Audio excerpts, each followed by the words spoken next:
Alumni PB, himpunan alumni PB dengungkan selama ini disambut baik dengan masyarakat. Ya, jadi memang sudah 3 kali kita mengadakan donor darah dan ini yang ketiga dalam masa pandemi COVID-19. Alhamdulillah sudah tembus di angka 100 untuk pendonornya. Terima kasih. Ya, Assalamualaikum warahmatullahi wabarakatuh. Alhamdulillahirrahmanirrahim. Pelaksanaan donor darah dan berjual baik pada sejak pagi sampai siang hari ini sudah berlangsung dengan baik. Dan terima kasih banyak kepada semua yang telah mendukung acara ini, dari Dewan Pengawas, Dewan Pengurus Daerah HIPB Sumsel, kemudian dari tim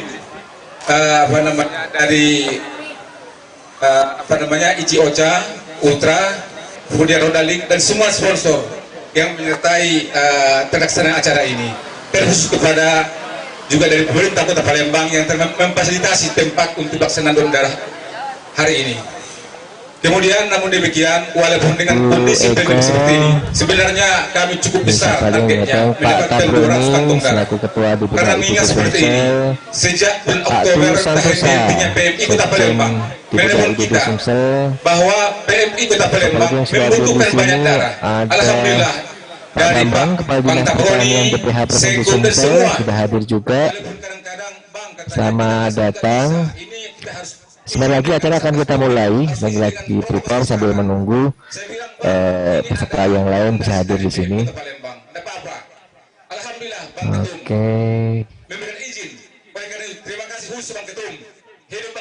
Nah, Pak Dokter Hewan Langgeng juga sudah hadir di sini. Oke, selamat datang kami ucapkan. Terima kasih atas kehadirannya. Dukungan dari panitia virtual itu baik. Mas Praga, maju sih Mas Praga.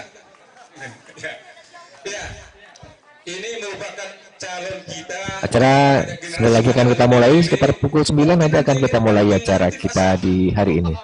Ya, sangat kita harapkan adanya generasi baru yang kita harapkan bisa menjadi pengganti yang sudah dirintis oleh Pak Samsudin maupun Pak Anton. Saya yakin semua para alumni yang di sini mendoakan. Yakin tidak doa itu? Amin. Ya, bersama ini kami laporkan sebelum nanti Pak Ketua akan akan menuntut Pak Ketua dari donor darah akan melaporkan. Ini juga selamat datang pada para UMKM binaan klinik UMKM Bank Sumsel Babel. Saya juga banyak ini sudah hadir di sini. Ada 15 orang yang HB-nya kurang sehingga tidak mungkin Ketua DPD HIPP Prabu Mulih, Ketua DPC Prabu Mulih, Ibu Dr. Hewan Nora Agustina, DPC Muara Enim, Bapak Akbar Saifuddin juga sudah hadir. Nah, kebetulan ini salah satu pembicara kita, Bapak Fentri Sagara, GMBT Bukit Asam juga sudah hadir. Selamat datang Bapak. Selamat datang Mas. Ketua donor darah, apa yang lain datanya di sini mungkin.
sponsor, mulai dari konsumsi bubble tentunya yang sponsor setia kita, ada Sinarmas, ada Rolling, ada Indofood yang juga ini sponsor tetap Indofood.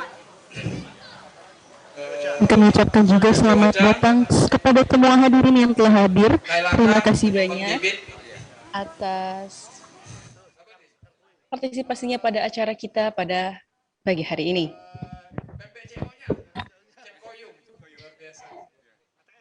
ATS, Pupuk yang di 212, Mang Nufang, ya, terima kasih banyak. Tanpa Anda, tanpa lo, tanpa Adan, nggak ada lo nggak rame gitu.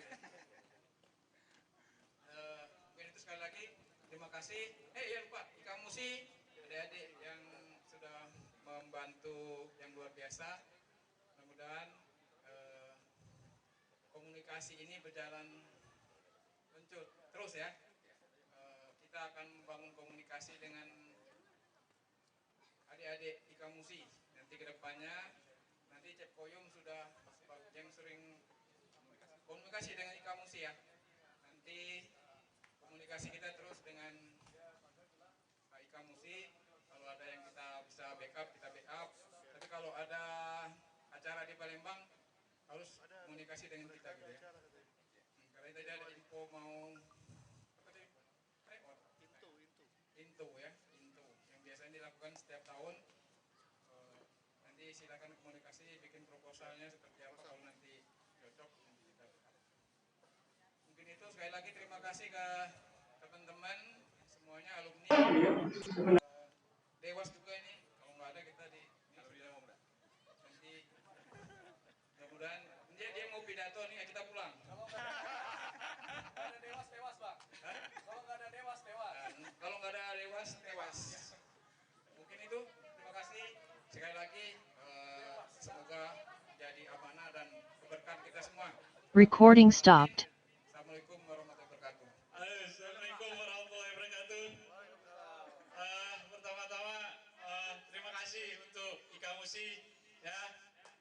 Terima kasih untuk dukungannya pada hari-hari terakhir di bawah bimbingan Obika yang ganteng ini. Ika Musi Recording in progress. Ya. Ini ganteng juga nih Adim. Ini Om Adim. Ini anak muda kita ini ya. Ini Om Adim lagi cari pacar katanya. Saya nggak tahu. Ya, terus ada Pak Silvi yang muda-muda, Ambar yang luar biasa bantu kita ya. Apapun yang kemarin terjadi ya kita memang seperti itu ya.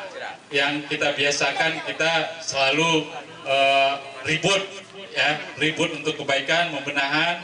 Yang kemarin-kemarin alhamdulillah keributan, saling kritik itu memang ciri IPB ya. Dan untuk mencapai tujuan insya Allah hari ini sangat sukses ya kan. Cuman segala kekurangan nanti kita perbaiki lagi. Tapi insya Allah secara garis besar ini luar biasa dengan segala keterbatasan.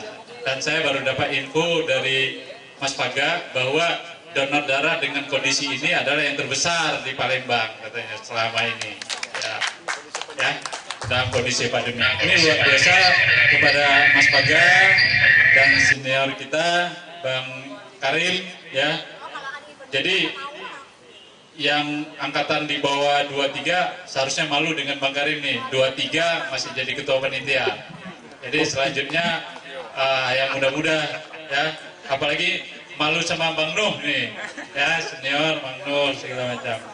Mungkin itu aja dari kami dari Denwas, luar biasa melihat ini.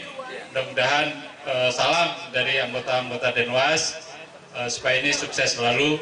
Terima kasih untuk ketum dan perangkat-perangkatnya. Terima kasih. Oh, saya diperintahkan untuk nutup oleh Ketua DPD ya, dengan mengucapkan alhamdulillah, dengan resmi acara ini kita tutup. Alhamdulillahirabbil alamin.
Sudah kita sambut pembawa acara kita, Alika Samira.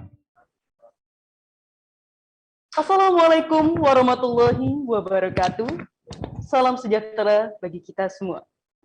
Sebelumnya, saya izin untuk melepaskan masker saya. Sebagai informasi, semua kru dan panitia yang hadir secara offline telah menaati protokol kesehatan. Dan sebelumnya, sebelum acara dimulai, kami mengingatkan kepada semua peserta untuk mematikan mikrofon selama berjalannya acara, kecuali diminta atau dipersilahkan oleh panitia. Yang terhormat, Gubernur Sumatera Selatan Haji Herman Deru SHMM, Rektor IPB University, Profesor Dr. Arif Satria SPMSI, Kepala Dinas Pertanian, Tanaman Pangan dan Hortikultura, Dr. Insinyur Haji Bambang Pramono MSI, Ketua Umum DPP HAIPB Insinyur Fatan Kamil, Ketua DPD HAIPB Sumatera Selatan, Bapak Insinyur Tabroni MM, para Ketua DPD HAIPB se-Indonesia, Direktur Utama Bank Sumsel Bubble, Insinyur Ahmad Syamsuddin MBA, keluarga besar IPB University, serta hadirin sekalian yang kami cintai. Puji dan syukur kita haturkan atas kehadirat Allah Subhanahu wa Ta'ala, karena berkat dan rahmatnya kita semua dapat berkumpul di sini pada pembukaan Festival Buah dan Pertanian Unggulan Nasional keempat Sumatera Selatan.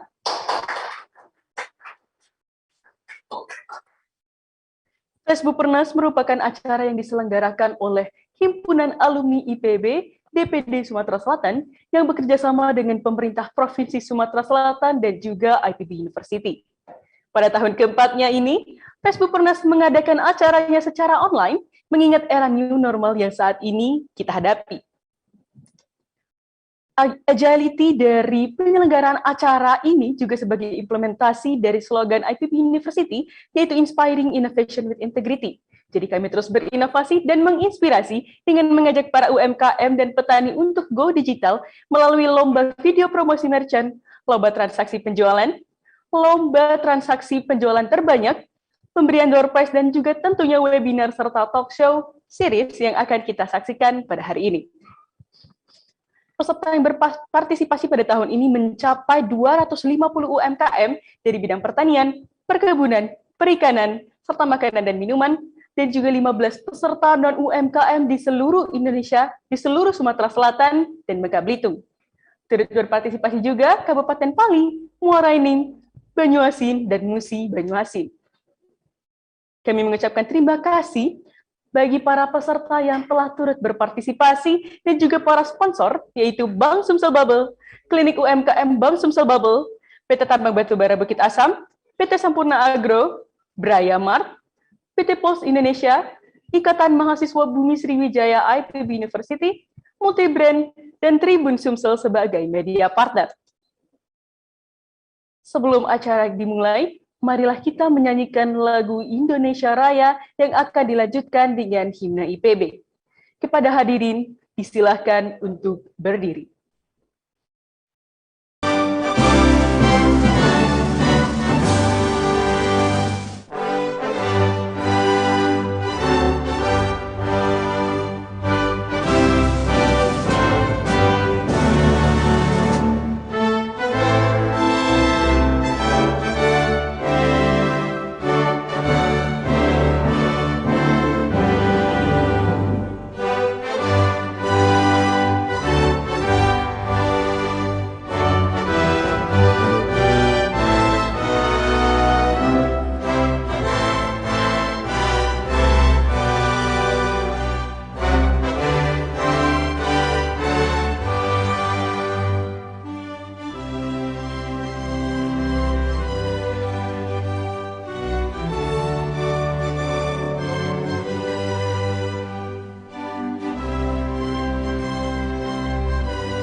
Hadirin, disilahkan duduk kembali.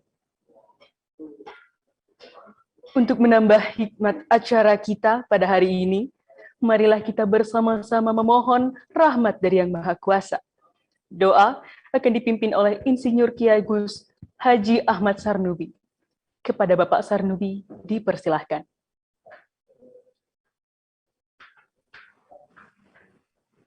Izin saya mau buka masker. A'udzubillahi minasyaitonirrajim. Bismillahirrahmanirrahim. Alhamdulillahirabbil alamin. Hamdan syakirin, hamdan naimin, hamdan yuafi ni'amahu wa yukafi mazidah. Ya Rabbana lakal hamdu kama yanbaghi li jalali wajhikal karim wa azimi sultanik. Allahumma shalli ala Sayyidina Muhammad wa ala Sayyidina Muhammad. Allahumma ighfir lana dzunubana wa liwalidina warhamhum kama rabbawna shighara. Allahumma anzil alaina ma'idatan minas sama'i takunu lana 'idan li awwalina wa akhirina wa ayatan minka warzuqna wa anta khairur raziqin. Allahumma jamilna bil afiyah wa salamah wa aqitna bit taqwa wal istiqamah wa azna min mujibatin nadama innaka sami'ud du'a. Allahumma jam'ana jam'an marhuma wa tafarruqna min ba'dihi tafarruqan ma'sumah. Ya Allah ya Tuhan kami dari Himpunan Alumni Institut Pertanian Bogor bersyukur kepadamu ya Allah. Engkau telah berikan ilmu kepada kami dan Engkau telah berikan keterampilan kami khususnya di bidang pertanian ya Allah. Melalui festival buah dan pertanian unggul yang keempat ini, kami berbakti kepada nusa dan bangsa, khususnya kepadamu ya Allah. Kami ingin mengamalkan ilmu yang telah kami dapat, ilmu yang telah kau berikan, keterampilan yang telah kamu berikan, dan ingin kami baktikan kepada nusa dan bangsa ya Allah. Berilah kami kemudahan ya Allah dalam kami melaksanakan festival buah dan pertanian unggulan yang keempat ini ya Allah. Dan jadikanlah momen ini ya Allah, tempat kami menunjukkan bahwa kami telah berbuat untuk bangsa dan negara. Dan kami ingin bahwa negara dan bangsa kami menjadi lebih baik, khususnya melalui pertanian ini ya Allah. Dan kami ingin ya Allah, kemakmuran bangsa dan negara ini ya Allah, melalui pertanian yang telah Engkau anugerahkan kepada kami ya Allah. Ya Allah ya Tuhan kami, berikanlah kami kesehatan, berikanlah kami kemudahan ya Allah, walaupun dalam suasana pandemi Corona ini ya Allah, virus Corona ini ya Allah, kami tetap berusaha ya Allah, walaupun melalui media virtual ya Allah, kami tetap ingin bersatu, kami tetap ingin bersilaturahmi, dan kami ingin tetap berbuat untuk kepentingan bangsa dan negara, untuk memajukan negara dan bangsa ini ya Allah. Ya Allah, jadikanlah pertemuan ini pertemuan yang Engkau rahmati, dan peliharalah andaikan kami berpisah lagi ya Allah, tetap dalam istiqomah dalam menjalankan amal-amal kebaikan untuk-Mu ya Allah. Rabbana zalamna anfusana wa illam taghfir lana wa tarhamna lanakunanna minal khasirin. Rabbana taqabbal minna innaka antas samiul alim wa tub alaina innaka antat tawwabur rahim. Rabbana atina fid dunya hasanah wa fil akhirati hasanatan wa qina azabannar. Wa sallallahu ala sayyidina Muhammadin nabiyil ummi wa ala alihi wa sahbihi wa baraka wa sallam. Subhana rabbika rabbil izzati amma yasifun wa salamun alal mursalin walhamdulillahi rabbil alamin. Taqabbalallahu minkum minna wa minkum taqabbal ya karim. Amin, amin ya rabbal alamin.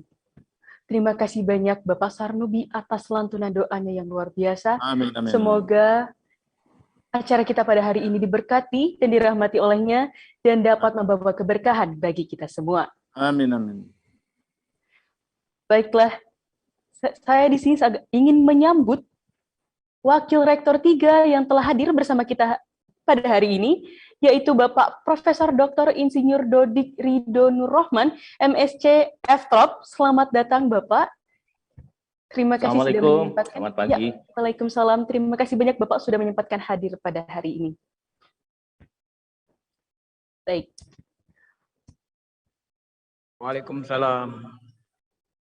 Baik, terima kasih banyak Bapak.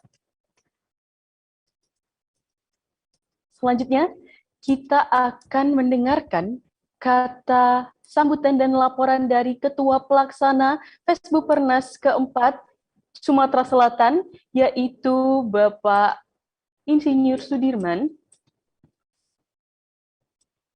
Kepada Bapak, kami persilahkan Bapak.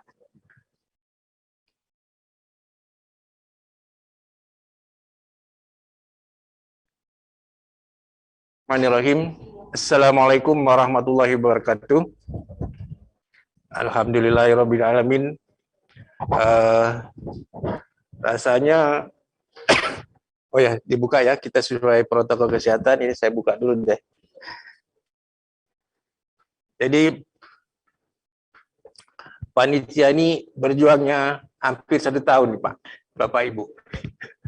COVID berapa kali, 3 kali kita batalkan. Akhirnya kita tekadkan, ya udahlah, kita tidak bisa mengira COVID akan berakhir kapan. Ya udah, kita offline saja tahun ini, kita online saja tahun ini. Mungkin tahun depan baru kita offline lagi. Mudah-mudahan COVID mereda ya. Yang terhormat Ibu Eko ya, mewakili Bapak Gubernur berhalangan hadir. Yang terhormat Bapak Bambang, Mas Bambang dari Kepala Dinas Pertanian Tanaman Pangan dan Hortikultura. Yang terhormat JM PTBA ya. Terima kasih ini dari Tanjung Inim ikut hadir. Kemudian kita dari Bogor tadi Pak PR3 ya sempat hadir. Terima kasih Bapak sudah bisa bergabung mewakili Pak Rektor. Ada kegiatan tadi, tapi Pak Rektor nanti sudah menitipkan video beliau untuk memberikan kata sambutan. Kemudian dari DPP ini, Kang Patan hadir, Kang Patan ya? Ada Kang Patan? Hadir Abangda, siap. Siap.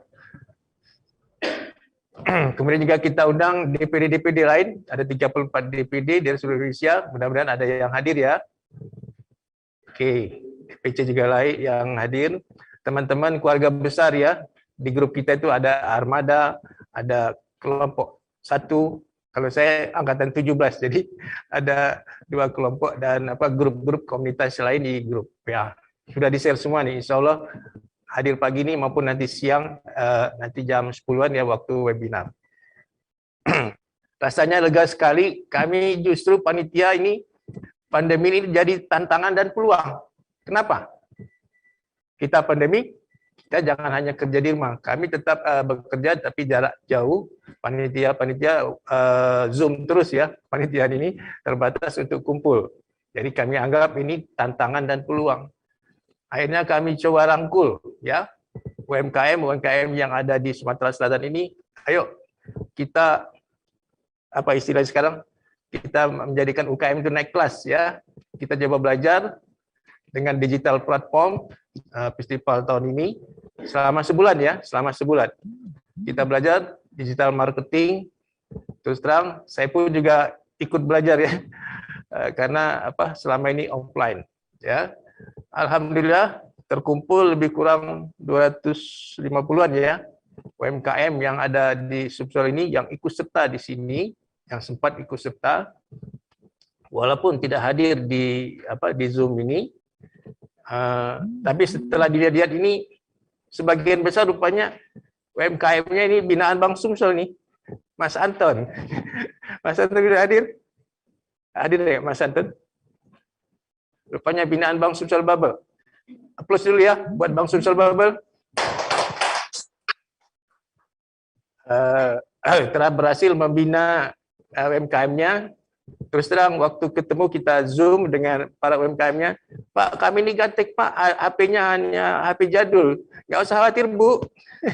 Pak kita akan bina ya. Ini juga akhirnya kita ajarkan secara masuk di marketplace. Alhamdulillah kerjasama dengan Marketplace Brayamat. Mas Putu hadir, Mas Putu. Dan timnya ya. Dan timnya sudah kita cobakan untuk memasarkan produk-produk dari UMKM ini.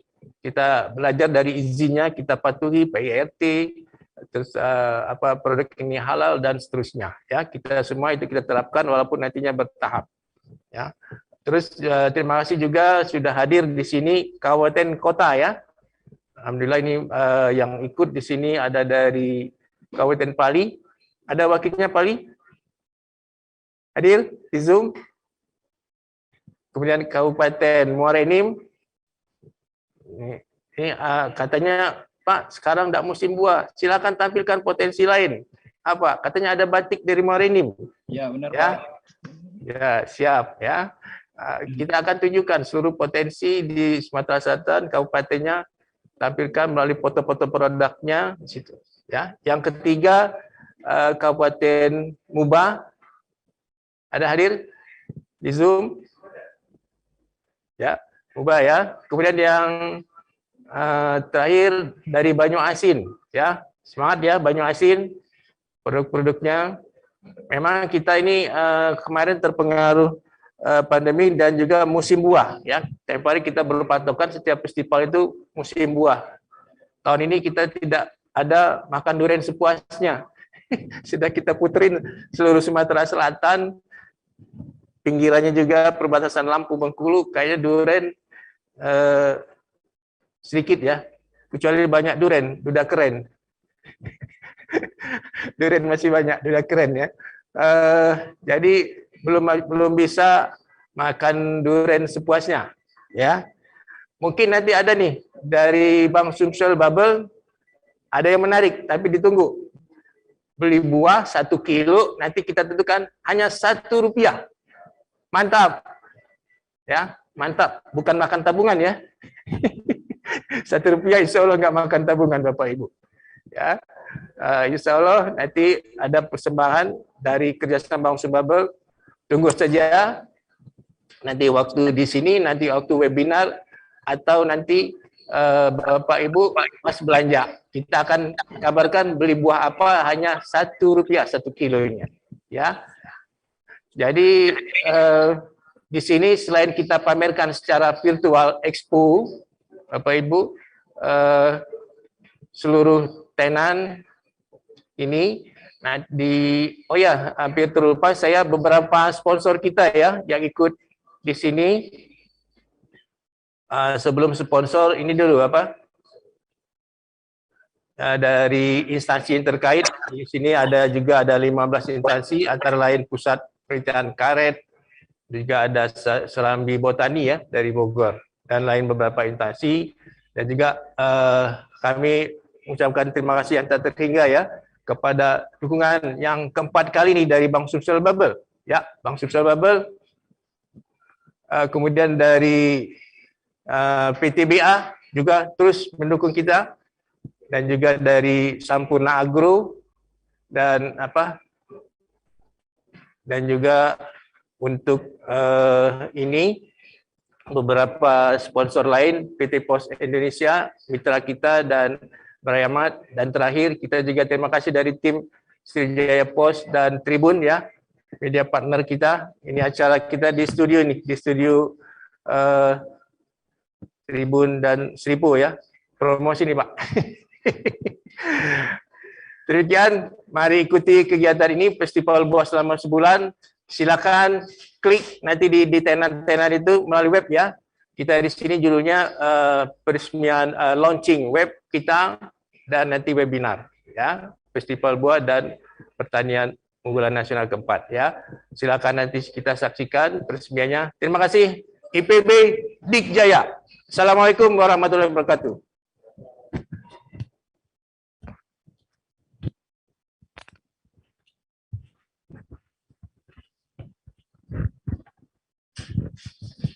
Baik, terima kasih banyak Bapak Sudirman atas laporan dan juga kata sambutannya.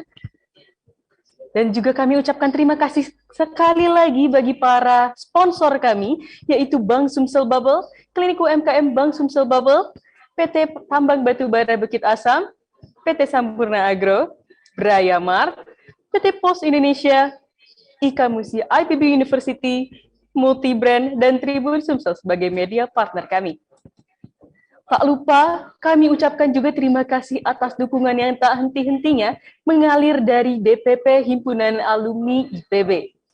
Oleh karena itu, mari kita dengarkan kata sambutan dari Bapak Insinyur Fatan Kamil selaku Ketua Umum DPD HA IPB. Kepada Bapak Fatan kami persilahkan.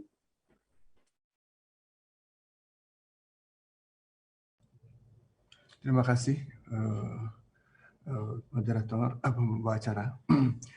Alhamdulillah pada kesempatan ini kami dari DPP berkenan untuk bersamai teman-teman dari Sumsel. Bismillahirrahmanirrahim. Assalamualaikum warahmatullahi wabarakatuh. Selamat pagi dan salam sejahtera untuk kita semua. Yang saya hormati Pak Gubernur Sumsel, Bapak Haji Herman Daru, atau yang mewakili, Pak Rektor IPB, Prof. Arif Satria, atau mungkin juga ada Pak Wakil Rektor, Prof. Dodi. Kemudian tentu Sohibul Hajat sini, Bang Tambroni, Ketua DPD HIPB Sumsel. Dan tentu di sini juga ada Kepala Dinas Pertanian, Tanaman Pangan, Hortikultur, Dr. Bambang Pramono. Dan yang selalu membersamai DPD HIPB Sumsel, Bang Sumsel Babel, Abang Da Samsudin, dan juga di sini juga ada JM PT Bukit Asam, Fempri sekarang. Dan mobil khusus kepada yang saya muliakan para teman-teman alumni yang hadiri dan tentu dari publik juga menghadiri acara pembukaan Festival Buah dan Pertanian Unggulan keempat dari DPD Sumsel insya Allah. Bersyukur pada Allah, kegiatan ini adalah kegiatan yang luar biasa. Ya. Kami dari DPP sangat mengapresiasi kegiatan ini. Apalagi dilakukan secara berkelanjutan. Ya. Dan ini juga bagian dari upaya menjaga, membangun determinasi himpunan alumni IPB, khususnya di Sumatera Selatan, yang menasional. Ya, tentu program nasional ini adalah bagian yang sangat penting ya, dalam konteks menghadirkan peran alumni yang di sektornya, dan kemudian juga kita paham bahwa kelanjutan yang kita perlu adalah bagaimana menggalang kekuatan para alumni di sektor pertanian khususnya UMKM ini menjadi lebih terkonsolidasikan baik dan kemudian perannya menjadi penting. Kita insya Allah DPP HA akan menghadirkan di akhir tahun ini pada saat di Munas nanti yang kita sebut dengan kadinnya alumni IPB atau alumni Business Chamber. Alumni Business Chamber ini adalah bagian integral dari upaya membangun determinasi alumni di sektor usaha, dan tentu ini akan align dengan searah dengan Festival Buah dan Pertanian Unggulan Nasional keempat dari Sumsel. Dan kita akan bangun juga platform ke depan melalui kadinnya ini untuk mengkonsolidasi semua UMKM yang ada dalam jaringan alumni IPB. Oleh karena itu, kerjasama sinergitas ini kita harapkan terus kita perkuat, insya Allah. Dan juga kita akan luncurkan katalog UMKM alumni IPB. Mudah-mudahan nanti bisa mengabsorb semua. Ya. Ini katalog ini kan kita lakukan tiap tahun, kita update tiap periode edisi waktu tertentu, untuk bisa kita membangun profil yang kuat dari setiap UMKM alumni IPB insya Allah. Untuk itu saya sampaikan selamat sekali lagi buat teman-teman DPD HIPB Sumsel yang menjaga komitmen, ya, menjaga komitmen keberlangsungan kegiatan ini. Ya. Tentu ini diiringi dengan karakter, ya, kekuatan karakter. Ya. Kalau tidak, kesinambungan ini kan tidak akan berjalan, ya, dengan kekuatan karakter yang luar biasa, determinasi yang luar biasa, walaupun pandemi bisa dilaksanakan, dan dengan adanya peluang implementasi secara online kegiatan ini membuka ruang untuk mengikutsertakan seluruh UMKM yang berada di Indonesia dari kalangan alumni IPB dan juga di luar, ya, untuk bisa berinteraksi secara langsung. Ya. Insya Allah mungkin tahun depan mudah-mudahan terlaksana kembali, insya Allah. Dan saya mengusulkan kepada Abang Tamrin dan teman-teman, turut mengundang diaspora network yang ada, alumni yang ada di luar. ada di 35 negara di 5 benua untuk hadir dalam forum hybrid misalnya, tetap dilaksanakan secara offline, secara luring, tapi secara offline dan online pun tetap dijalankan supaya bisa menghadirkan potensi-potensi alumni di berbagai tempat. Dan ini kita coba galang untuk menduniakan Festival Buah dan Pertanian Unggulan Nasional keempat ini pada level tidak nasional tetapi internasional begitu ya, Abang Da Broni. Juga Abang Da Sudirman yang sebagai ketua pelaksana ini mudah-mudahan tahun depan bisa terlaksana pada level internasional, di mana teman-teman alumni yang terdiri dari berbagai negara itu bisa ikut hadir, insya Allah. Dan ini bagian dari penggalangan kekuatan alumni di seluruh dunia dari IPB, insya Allah. Dan saya bersyukur pada Allah bahwa semua kita punya potensi untuk bergerak, dilakukan secara persisten, dan ini menunjukkan determinasi yang kuat dari organisasi. Mudah-mudahan kehadiran kita semua sebagai bentuk kemaslahatan buat umat dan bangsa, wabil khusus buat alumni kita, dan ini menjadi jariah kita semua, insya Allah, amal jariah kita semua. Sekali lagi saya sampaikan selamat kepada panitia, Abang Da Sudirman, kepada Abang Da Broni, dan teman-teman alumni, juga wabil khusus kepada Ketua DPD Sumsel sebelumnya nih, Bang Najib, yang memulai kegiatan ini dengan baik, insya Allah. Mudah-mudahan ini terus membesar, dan insya Allah tahun depan saya meyakini ini bisa digaungkan secara internasional melalui forum hybrid, ya, offline dan juga dihadirkan secara online, dan kemudian ini menjadi kegiatan yang mendunia, insya Allah. Sekali lagi selamat, dan mudah-mudahan berjalan selama 1 bulan ke depan dengan sukses dan memberikan kebaikan, kemaslahatan pada kita semua. Terima kasih. Salam dari Jakarta. Assalamualaikum warahmatullahi wabarakatuh. Selamat pagi. Waalaikumsalam warahmatullahi wabarakatuh. Warahmatullahi wabarakatuh. Terima kasih banyak Bapak Fatan Kamil atas kata sambutannya, Bapak. Dan benar, kita berharap bersama-sama acara ini dapat memperbesar skalanya nanti ke internasional. Harapannya tahun depan, makanya kita bersama-sama mendukung dan mensupport acara ini. Terima kasih banyak Bapak Fatan Kamil atas kata sambutannya, dan juga saya ingin di sini menyambut Bapak Antonius Prabowo Argo selaku Direktur Bisnis Bank BPD Sumsel Bubble yang telah hadir bersama kita pada hari ini. Selamat datang Bapak. Selamat pagi. Selamat pagi Bapak. Terima kasih sudah menyempatkan hadir pada hari ini Bapak. Baik. Baik, selain itu saya juga tak henti-hentinya ingin kembali mengingatkan kepada teman-teman untuk terus menjaga untuk tetap off mic-nya, untuk mematikan mikrofonnya selama berjalannya acara, kecuali disilahkan atau diminta oleh panitia. Dan kembali kami ucapkan kepada para sponsor kami, yaitu Bank Sumsel Bubble, Klinik UMKM Bank Sumsel Bubble, PT Tambang Batubara Bukit Asam, PT Sampurna Agro, Brahya Mart, PT Pos Indonesia, Ikatan Mahasiswa Bumi Sriwijaya IPB University, Multibrand, dan Tribun Sumsel sebagai media partner. Berjalannya acara ini juga sebagai bentuk bakti dari HAIPB Sumatera Selatan pada masyarakat sebagai perpanjangan tangan dari alma mater kami, yaitu IPB University. Dan selanjutnya kita akan mendengarkan kata sambutan dari Rektor IPB University, yaitu Bapak Profesor Dr. Arif Satria, ST, MSI. Kepada Bapak, kami persilahkan. Assalamualaikum warahmatullahi wabarakatuh. Yang saya hormati Bapak Gubernur Sumatera Selatan, yang saya hormati Pak Dirut Bank Sumsel Bubble, dan juga Dirut PT Pusri, serta Direktur Riset dan Pengembangan PT Sampurna Agro, Ketua Umum Himpunan Alumni IPB, serta Ketua DPD HA IPB Sumsel, Bapak Da Broni, hadirin sekalian yang berbahagia. Syukur alhamdulillah hari ini kita kembali berjumpa dalam rangka untuk Festival Buah dan Pertanian Unggulan Nasional yang keempat di Sumatera Selatan yang diselenggarakan oleh Himpunan Alumni IPB DPD HA Sumsel. Ini adalah sebuah langkah yang luar biasa.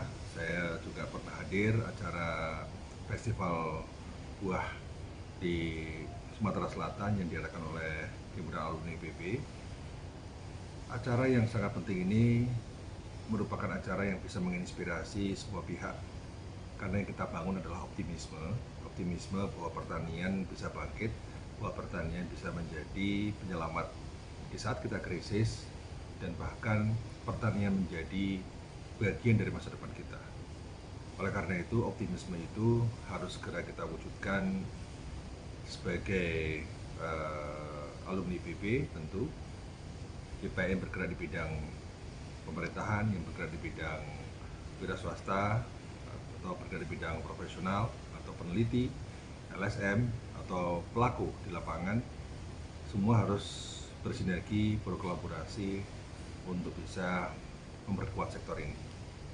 Bapak Gubernur dan hadirin sekalian yang berbahagia, sekarang adalah era di mana kita selalu harus hadir dengan teknologi-teknologi terbaru, teknologi-teknologi terkini, dan kita sekarang menghadapi revolusi industri 4.0. Di saat revolusi industri 4.0 ini mulai berkembang, kita harus ikut andil dalam proses percepatan transformasi itu, sehingga pertanian kita benar-benar dicirikan dengan pertanian modern, pertanian presisi, pertanian yang memang memiliki daya saing yang kuat, baik pada pasar nasional maupun pada pasar global. Oleh karena itu, karena revolusi industri 4.0 sudah menjadi keniscayaan, dan kita sebagai insan pertanian, para alumni IPB, saya sangat-sangat berharap sekali agar terus berinovasi, agar terus menebar inspirasi, menebar optimisme bahwa kita bisa membangun masa depan Indonesia dengan pertanian yang tangguh, dengan pertanian yang kuat. Semoga Festival Buah dan Pertanian Unggulan Nasional yang keempat Sumsel ini benar-benar semakin menyemangati semua pihak, semakin menyemangati para pelaku usaha, menyemangati pemerintah, menyemangati para peneliti, karena semua merasa dihargai, merasa mendapat tempat agar benar-benar menjadi bagian dari masa depan. Saya yakin dengan kita bersinergi, dengan kita berkolaborasi, apa yang kita mimpikan bisa terwujud. Terima kasih. Assalamualaikum warahmatullahi wabarakatuh. Waalaikumsalam warahmatullahi wabarakatuh. Terima kasih banyak Bapak Profesor Dr. Arif Satria, SPMSI, atas kata sambutannya. Dan benar seperti kata Bapak Arif Satria barusan, bahwa kita harus selalu berinovasi dan menginspirasi, serta menunjukkan integritas kita sebagai perpanjangan tangan dari alma mater kita setelah kita lulus dari alma mater kita, IPB University. Dan itulah yang dilaksanakan oleh Himpunan Alumni IPB Sumatera Selatan pada hari ini dengan mengadakan Festival Buah dan Pertanian Unggulan keempat Nasional di Sumatera Selatan. Baik, selanjutnya saya juga ingin mengucapkan terima kasih atas support yang luar biasa yang terus diberikan oleh pemerintah Provinsi Sumatera Selatan. Maka selanjutnya kita akan mendengarkan kata sambutan dari Gubernur Sumatera Selatan yang akan diwakili oleh Ibu Dr. Ekowati Retnaningsih. Kepada Ibu Ekowati, kami persilahkan. Terima kasih. Assalamualaikum warahmatullahi wabarakatuh. Waalaikumsalam warahmatullahi wabarakatuh. Selamat siang, salam sejahtera bagi kita semua. Sebelum saya menyampaikan beberapa hal, kami sampaikan salam dari Bapak Gubernur, Bapak Haji Herman Deru. Salam beliau untuk seluruh peserta maupun narasumber pada acara festival ini, dan permohonan maaf beliau tidak bisa bergabung secara langsung karena ada tugas lain pada waktu yang bersamaan. Bapak, Ibu, hadirin yang berbahagia, di sini telah hadir beberapa stakeholder terkait dengan pertanian dan buah-buahan ya. Yang saya hormati Bupati dan Wali Kota se-Sumatera Selatan atau yang mewakili. Yang saya hormati Rektor Perguruan Tinggi Negeri dan Swasta yang ada di Sumatera Selatan, dan terkhusus Bapak Wakil Rektor 3 IPB tadi yang telah hadir. Yang saya hormati Kepala OPD di lingkungan pemerintah Provinsi Sumatera Selatan, hadir bersama saya Kepala Dinas Pertanian, Tanaman Pangan, dan Hortikultura, Bapak Dr. Bambang.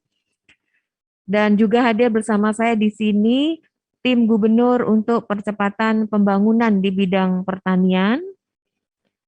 Yang saya hormati tentunya Ketua Umum DPD Himpunan Alumni IPB beserta anggota dan terkhusus Ketua Umum Himpunan Alumni IPB Sumatera Selatan beserta seluruh anggota dan para pendukung acara ini dan mungkin sponsor tetap ya PTBA, yang saya hormati Pak JM PTBA, kemudian Pak Dirut Bang Sumsel, media massa pendukung, Tribun, Seripu, dan tentunya Ketua Panitia dan anggota yang telah melaksanakan kegiatan ini dengan baik.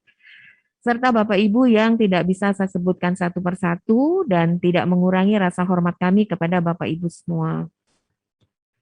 Pertama-tama tentunya marilah kita panjatkan puji syukur kehadirat Allah Subhanahu wa taala yang telah melimpahkan rahmat-Nya kepada kita semua sehingga kita bisa hadir pada pagi hari ini insya Allah dalam keadaan sehat dalam acara yang insya Allah diberkahi oleh Allah Subhanahu wa taala. Karena di sini niat kita adalah membantu para petani penghasil buah-buahan di Sumatera Selatan. Di Sumatera Selatan banyak sekali potensi pertanian yang sedang kita kembangkan. Dalam hal tanaman pangan sama dengan fokus di nasional yang sering disebut dengan pajali, yaitu padi, jagung, dan kedelai.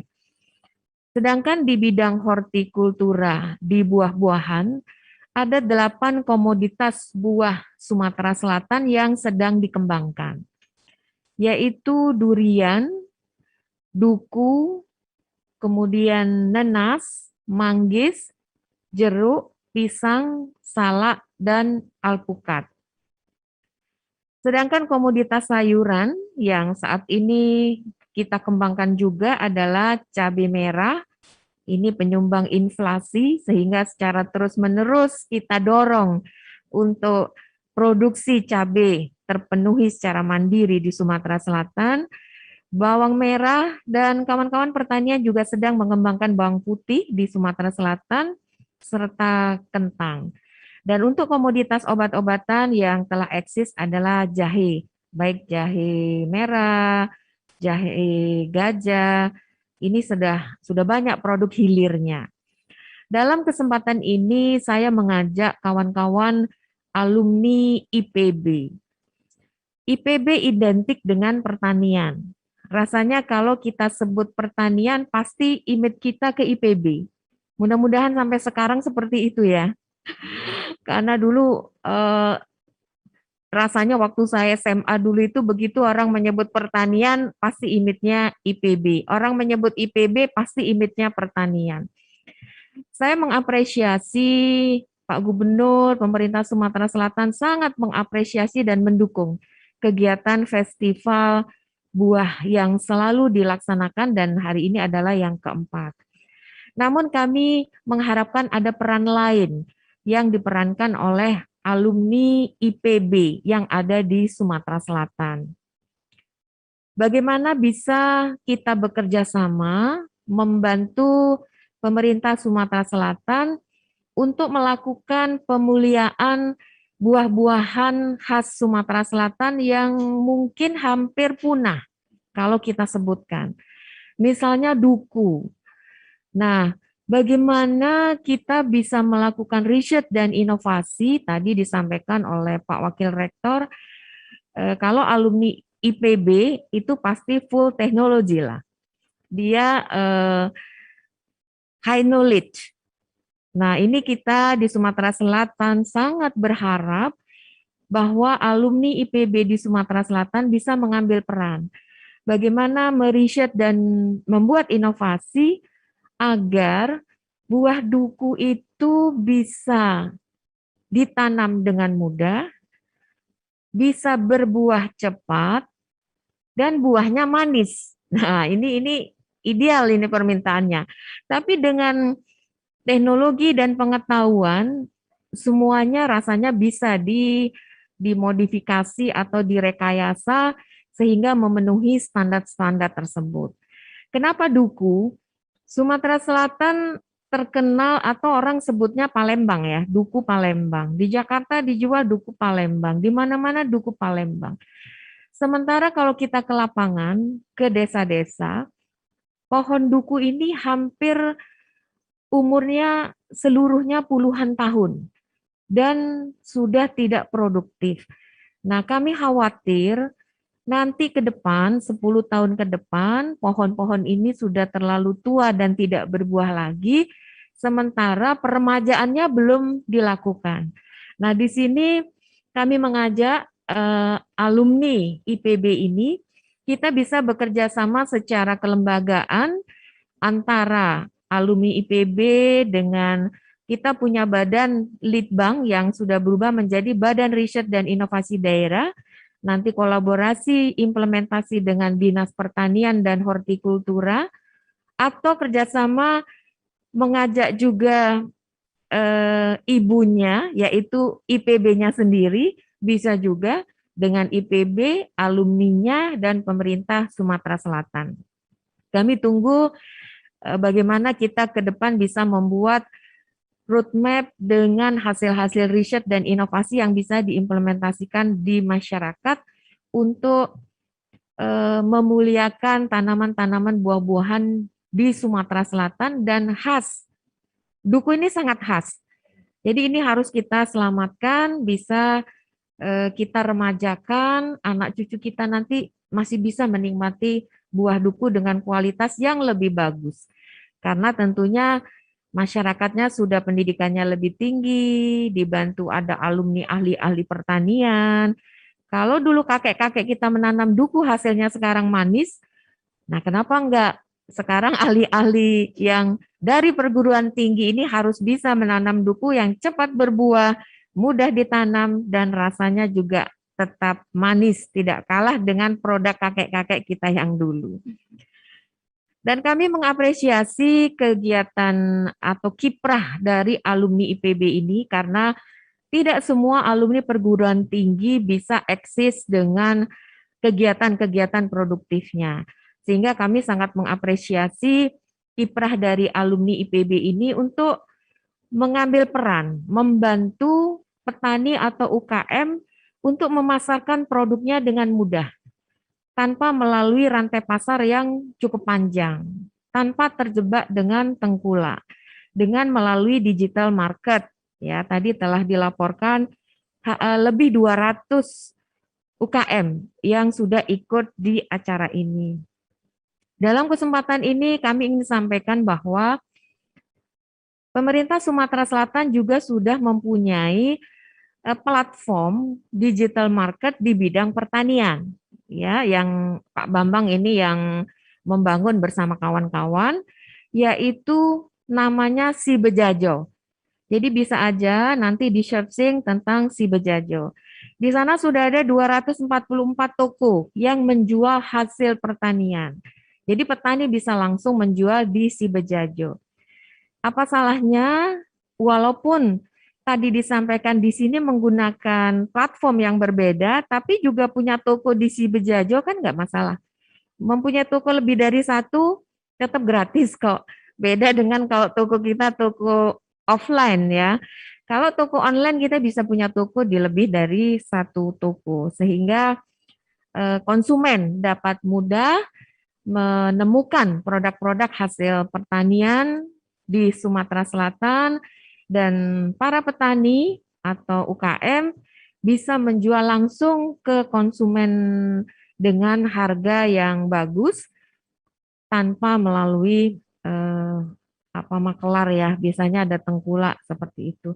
Sekali lagi kami ucapkan selamat kepada himpunan alumni IPB yang sudah eksis, bisa berkiprah secara positif dan ikut membangun di Sumatera Selatan ini.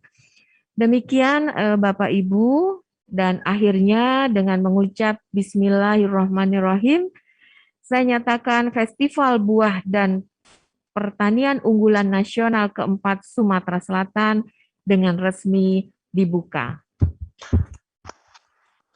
Mohon maaf bila ada kekhilafan. Wassalamualaikum warahmatullahi wabarakatuh.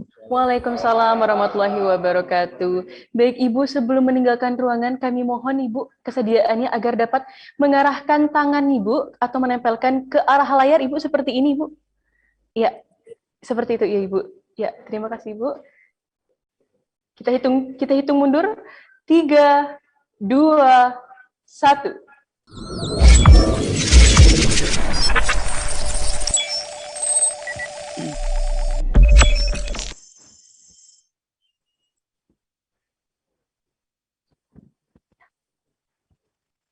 Baik, terima kasih banyak Ibu Ekowati Retnaningsih atas kata sambutannya. Maka dengan ini resmilah dibuka acara Festival Buah dan Pertanian Unggulan keempat Sumatera Selatan dan juga launching website dari DPDH IPB Sumatera Selatan untuk Fesbupernas keempat Sumatera Selatan.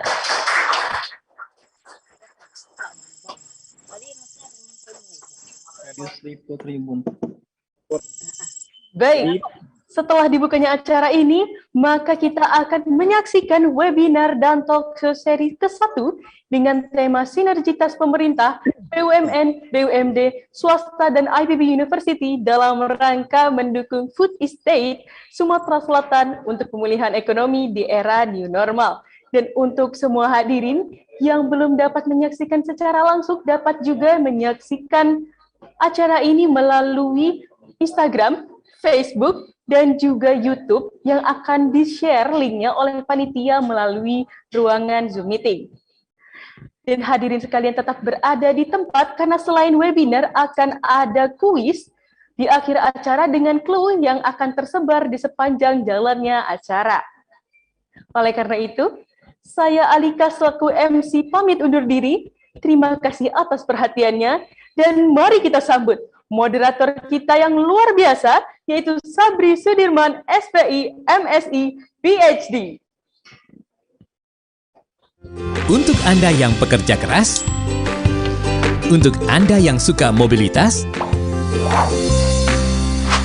untuk Anda yang mempersiapkan masa depan buah hati,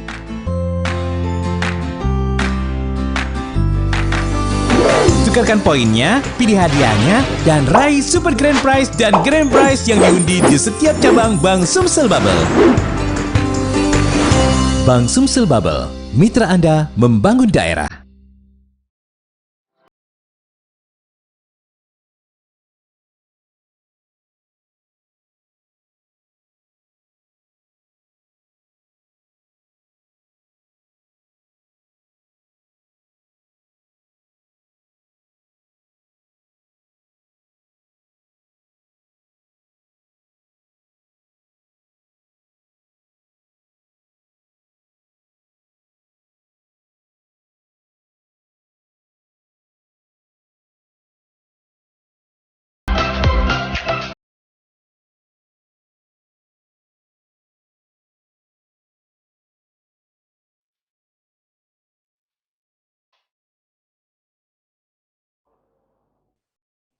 Assalamualaikum warahmatullahi wabarakatuh. Selamat pagi dan salam sejahtera untuk kita semua. Sebelumnya saya juga ingin buka masker karena seluruh kru yang bertugas di sini telah melalui protokol kesehatan. Oke, jadi seperti ini saja biar saya jelas. Oke, terima kasih Saudari MC atas waktu dan kesempatan yang diberikan kepada saya. Perkenalkan, saya Sabri Sudirman. Saya juga alumni IPB Angkatan 44 tahun 2007, Departemen Teknologi Hasil Perairan, Fakultas Perikanan. Oke, seperti yang dijelaskan oleh yang terakhir tadi, Bu Dr. Eko, bahwa untuk mencapai tujuan dalam rangka food estate ini, kita membutuhkan sinergitas dari berbagai stakeholder, baik itu dari pemerintah, industri, dalam hal ini BUMN, BUMD, ataupun dari pihak swasta, dan tentunya kita butuh dari pihak akademisi atau universitas.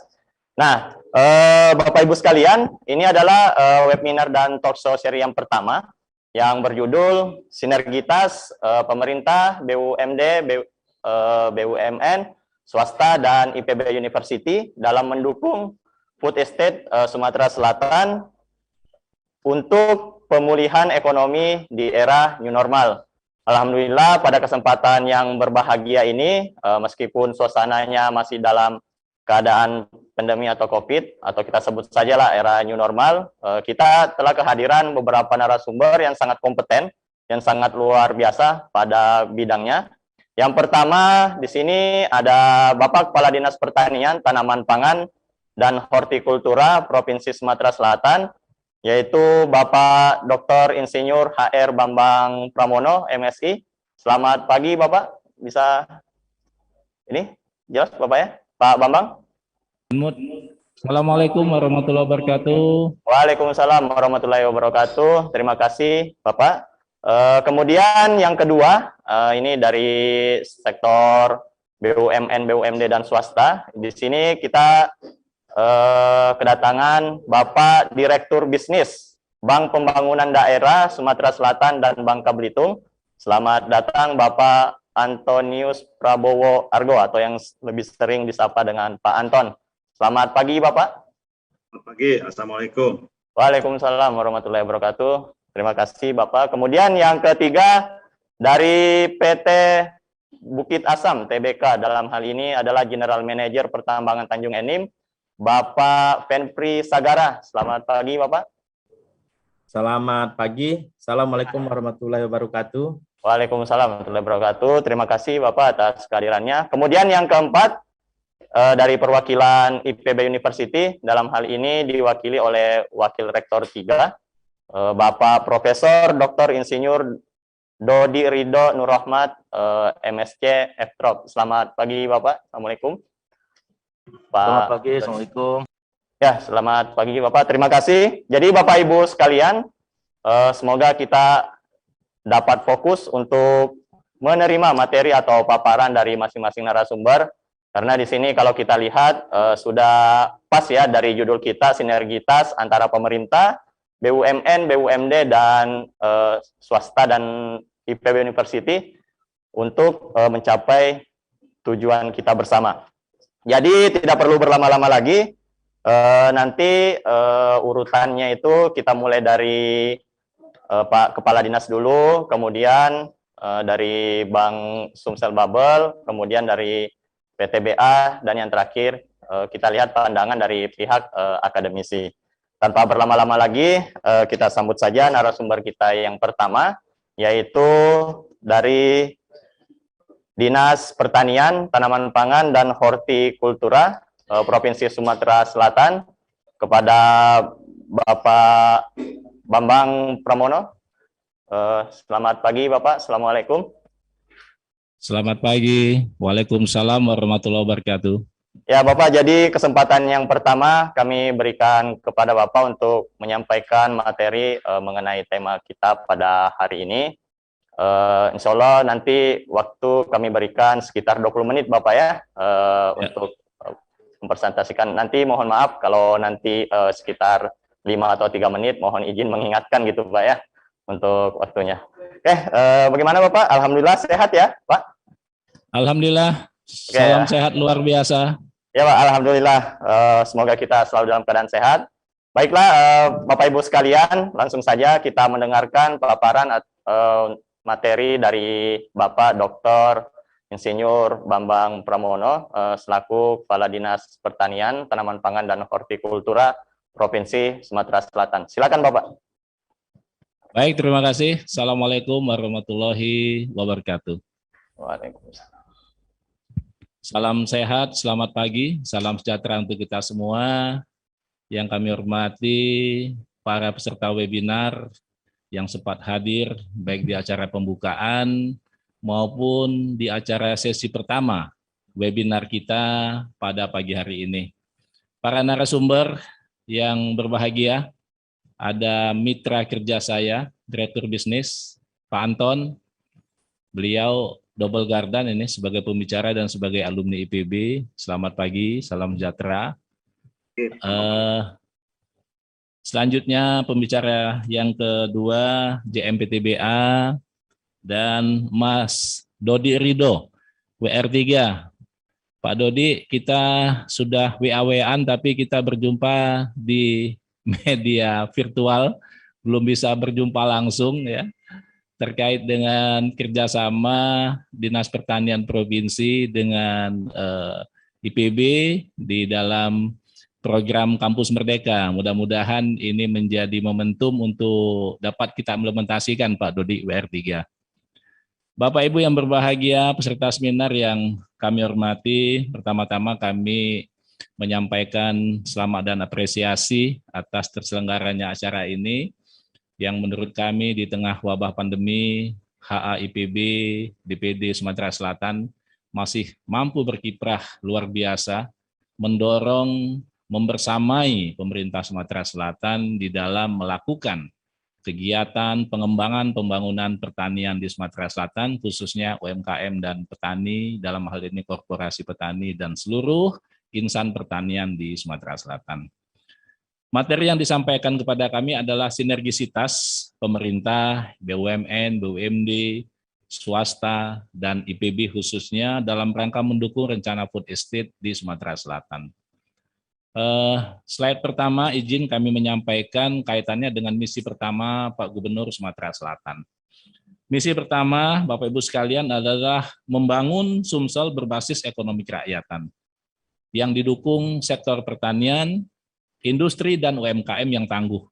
Jadi tema kita tahun ini yang diangkat oleh HAIPB Sumsel dalam rangka Festival Buah dan Produk Pertanian Unggulan Nusantara yang keempat ini sungguh sangat tepat. Ada tagline UMKM yang akan kita angkat di dalam pemberdayaannya di dalam wabah pandemi COVID, sesuai dengan misi pertama Pak Gubernur adalah UMKM yang tangguh, yang mampu mengatasi pengangguran dan kemiskinan, baik yang ada di perkotaan maupun yang ada di pedesaan. Itu adalah misinya.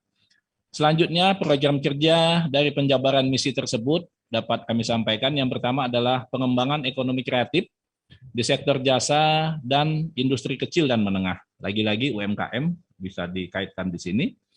Yang kedua adalah pengembangan kawasan komoditas sektor unggulan berbasis potensi sumber daya lokal.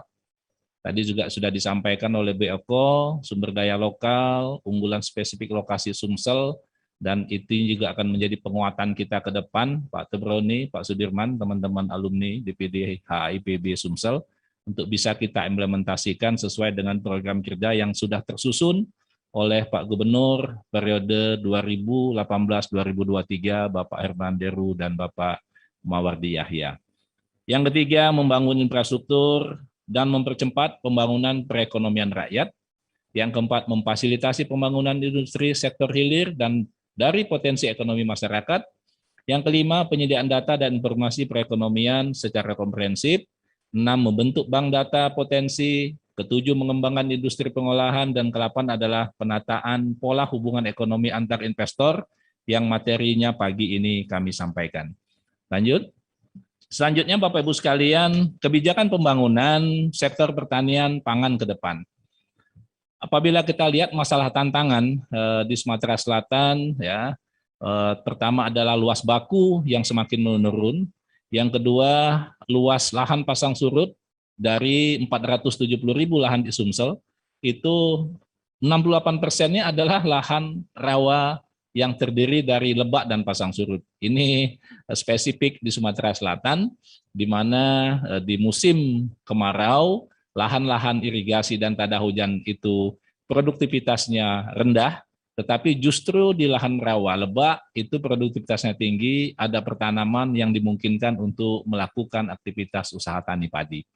Yang ketiga, masalahnya adalah fluktuasi produktivitas tanaman pangan dan hortikultura.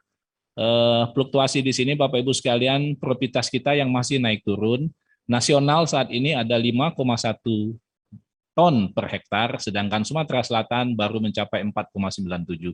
Mudah-mudahan bisa mengikuti komoditas lain seperti jagung. Jagung sudah di atas nasional 6,1 dan kita sudah 6,5. Arah kebijakan pembangunan pertanian yang pertama adalah pengendalian dan alih fungsi lahan sawah. Ya. Yang kedua, optimalisasi lahan agar lebih produktif. Yang ketiga, meningkatkan kemandirian benih. Jadi meningkatkan kemandirian benih, Bapak Ibu sekalian, sudah dicanangkan oleh Pak Gubernur Sumatera Selatan di tahun 2021 di tanggal 6 Juli tadi, itu Sumsel Mandiri Benih. Dan alhamdulillah dukungan dana APBD untuk melakukan kegiatan Sumsel Mandiri Benih, insya Allah di tahun 2022 itu bisa mencapai maksimal karena target kita bisa terpenuhi 20%, kebutuhan benih di Sumatera Selatan itu didukung oleh APBD. Yang keempat, mengintegrasikan upaya peningkatan pendapatan dan pengentasan kemiskinan dengan perbaikan gizi dan kesehatan dan pendidikan. Yang kelima, peningkatan produksi. Yang keenam adalah membangun potensi dan keunggulan lokal. Goalnya, sasarannya, Bapak Ibu sekalian, seperti yang kami sampaikan tadi, memang kesejahteraan petani itu masih belum baik, sehingga boleh dikatakan NTP kita masih di bawah 100. Per tanggal 25 Oktober tadi, NTP kita masih di angka 98. Dan ini capaian kita harus di atas 100 apabila arah kebijakan pembangunan ini bisa kita implementasikan. Selanjutnya, dampak pandemi COVID yang ada di Sumatera Selatan, global maupun nasional. Yang pertama adalah perubahan lingkungan strategis global, yang kedua adalah ketahanan pangan. Jadi food estate ini Bapak Ibu sekalian, itu awal mulanya adalah ancaman krisis pangan yang disampaikan FAO. Tolong slide, Pak.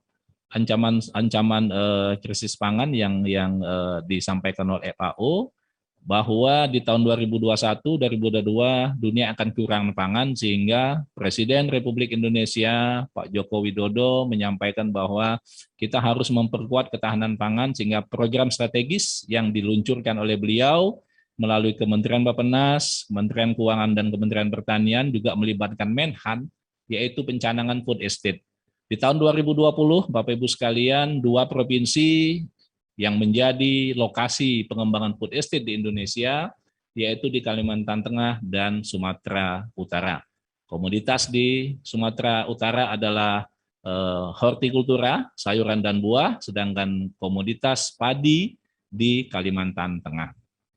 Lanjut, pembangunan pertanian maju, mandiri, dan modern tahun 2020 dan 2024. Ini adalah program Kementerian Pertanian, maju, mandiri, dan modern. Apabila kita uraikan apa sih target sasarannya yang bisa dikatakan dia maju, mandiri, dan modern. Yang pertama adalah pertanian rendah biaya, yang kedua ada mekanisasi dan riset, yang ketiga ekspansi pertanian, yang keempat adalah peningkatan produksi dan profitabilitas. Nah, dari keempat komponen ini, Bapak Ibu sekalian, mudah-mudahan secara bertahap kita bisa melakukan kegiatan-kegiatan di 4 komponen besar, seperti yang saat ini sedang didengungkan oleh Pak Presiden dan Kementerian Pertanian, pertanian rendah biaya. Pertanian rendah biaya ini ada 3 komponen. Yang pertama adalah fasilitasi pembiayaan pertanian atau KUR bunga rendah.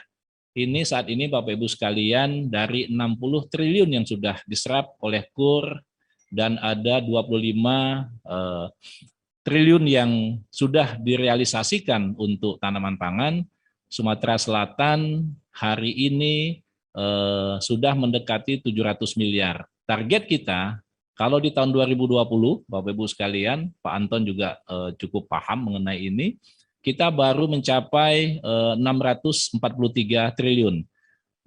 Tetapi 543, dan sekarang sudah mendekati 700 miliar di bulan Oktober. Mudah-mudahan sampai dengan Desember kita bisa berkontribusi sampai melewati 1 triliun. Selanjutnya, Bapak Ibu sekalian, prioritas pengembangan hortikultura di Sumatera Selatan. Dengan tema hari ini, ya, Festival Buah dan Pertanian Unggulan, maka Sumatera Selatan prioritas pertama adalah seperti yang disampaikan oleh Bu Eko tadi, Bapak Ibu sekalian, peserta webinar. Prioritas kita adalah komoditas sayur penyumbang inflasi. Apa itu? Yang pertama adalah cabai, bawang merah, dan jeruk. Nah, ini prioritas pertama. Sedangkan prioritas kedua adalah bawang putih, juga kita kembangkan di Sumatera Selatan. Dan yang ketiga adalah prioritasnya adalah buah-buahan.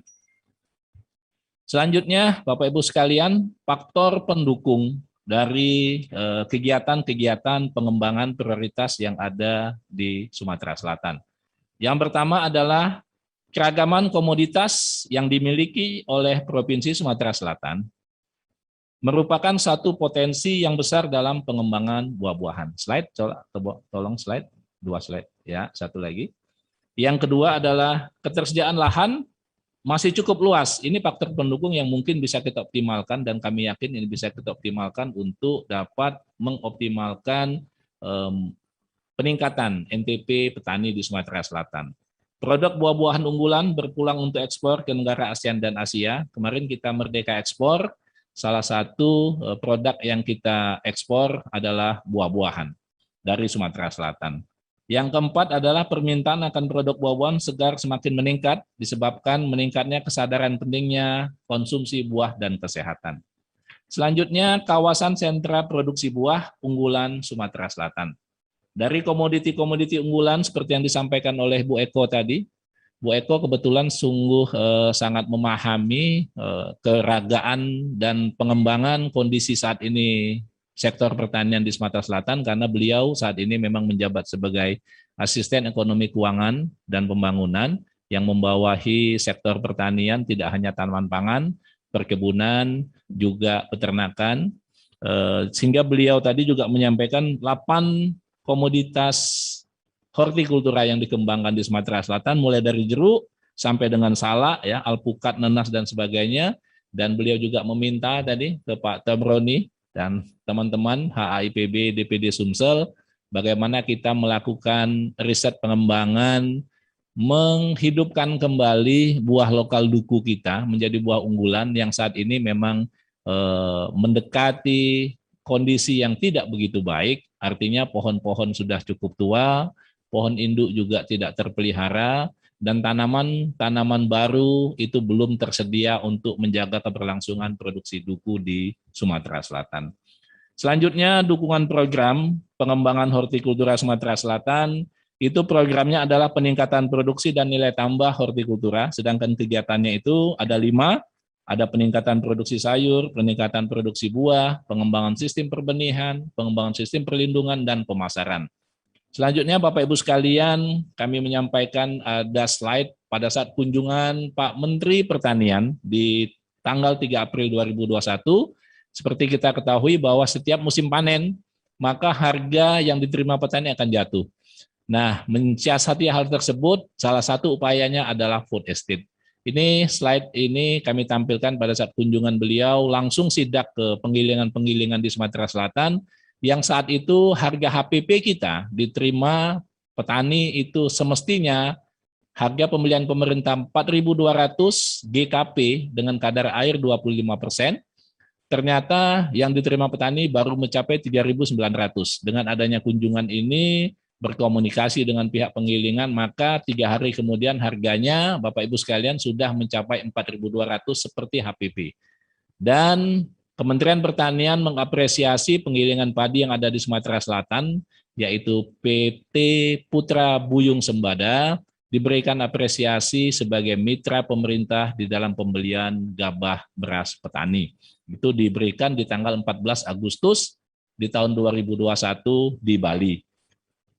Selanjutnya, Pak Menteri Pertanian juga berkunjung ke Sumatera Selatan untuk melakukan kick-off, ya.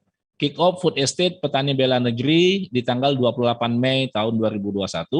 Kita adakan di 5 kabupaten, serta didukung oleh PT Pusri dan Bank Sumsel Babel, bekerjasama dengan TNI AD. Sedangkan legal aspek Food Estate di Sumatera Selatan itu adalah surat dari Menteri Pertanian di tanggal 5 November tahun 2020, selanjutnya surat Menteri Gubernur Sumatera Selatan di tanggal 9 November tahun 2020 menjawab surat Menteri Pertanian tanggal 5 November tersebut. Selanjutnya ada usulan titah Pak Menteri di tanggal 26 Maret agar provinsi yang ada di Indonesia itu melakukan pengembangan food estate dengan mendorong dengan menggunakan dana APBD. Nah, ini dijawab oleh Pak Haji Herman Deru di tanggal 17 April, menjawab surat dari Pak Menteri Pertanian tanggal 26 Maret tahun 2021. Tanggal 17 April dijawab bahwa kesiapan Sumatera Selatan untuk melakukan kegiatan food estate yang alhamdulillah di tanggal 28 Mei tadi Pak Menteri Pertanian melakukan kick-off food estate di Sumatera Selatan. Selanjutnya apa food estate yang ada di Sumatera Selatan? Apa tipikal dan bagaimana pola serta apa sasaran daripada konsep food estate yang ada di Sumatera Selatan? Jadi Pak Gubernur menyampaikan bahwa Sumatera Selatan food estate yang dikembangkan adalah penumbuhan. Jadi tidak hanya menumbuhkan lokasi yang baru untuk menjadi daerah kawasan sentra produksi, tapi juga pengembangan. Jadi penumbuhan dan pengembangan kawasan pertanian berbasis korporasi. Ini yang kita garis bawahi, berbasis korporasi. Jadi dia tidak pendekatannya per petani per kelompok, tapi berbasis korporasi.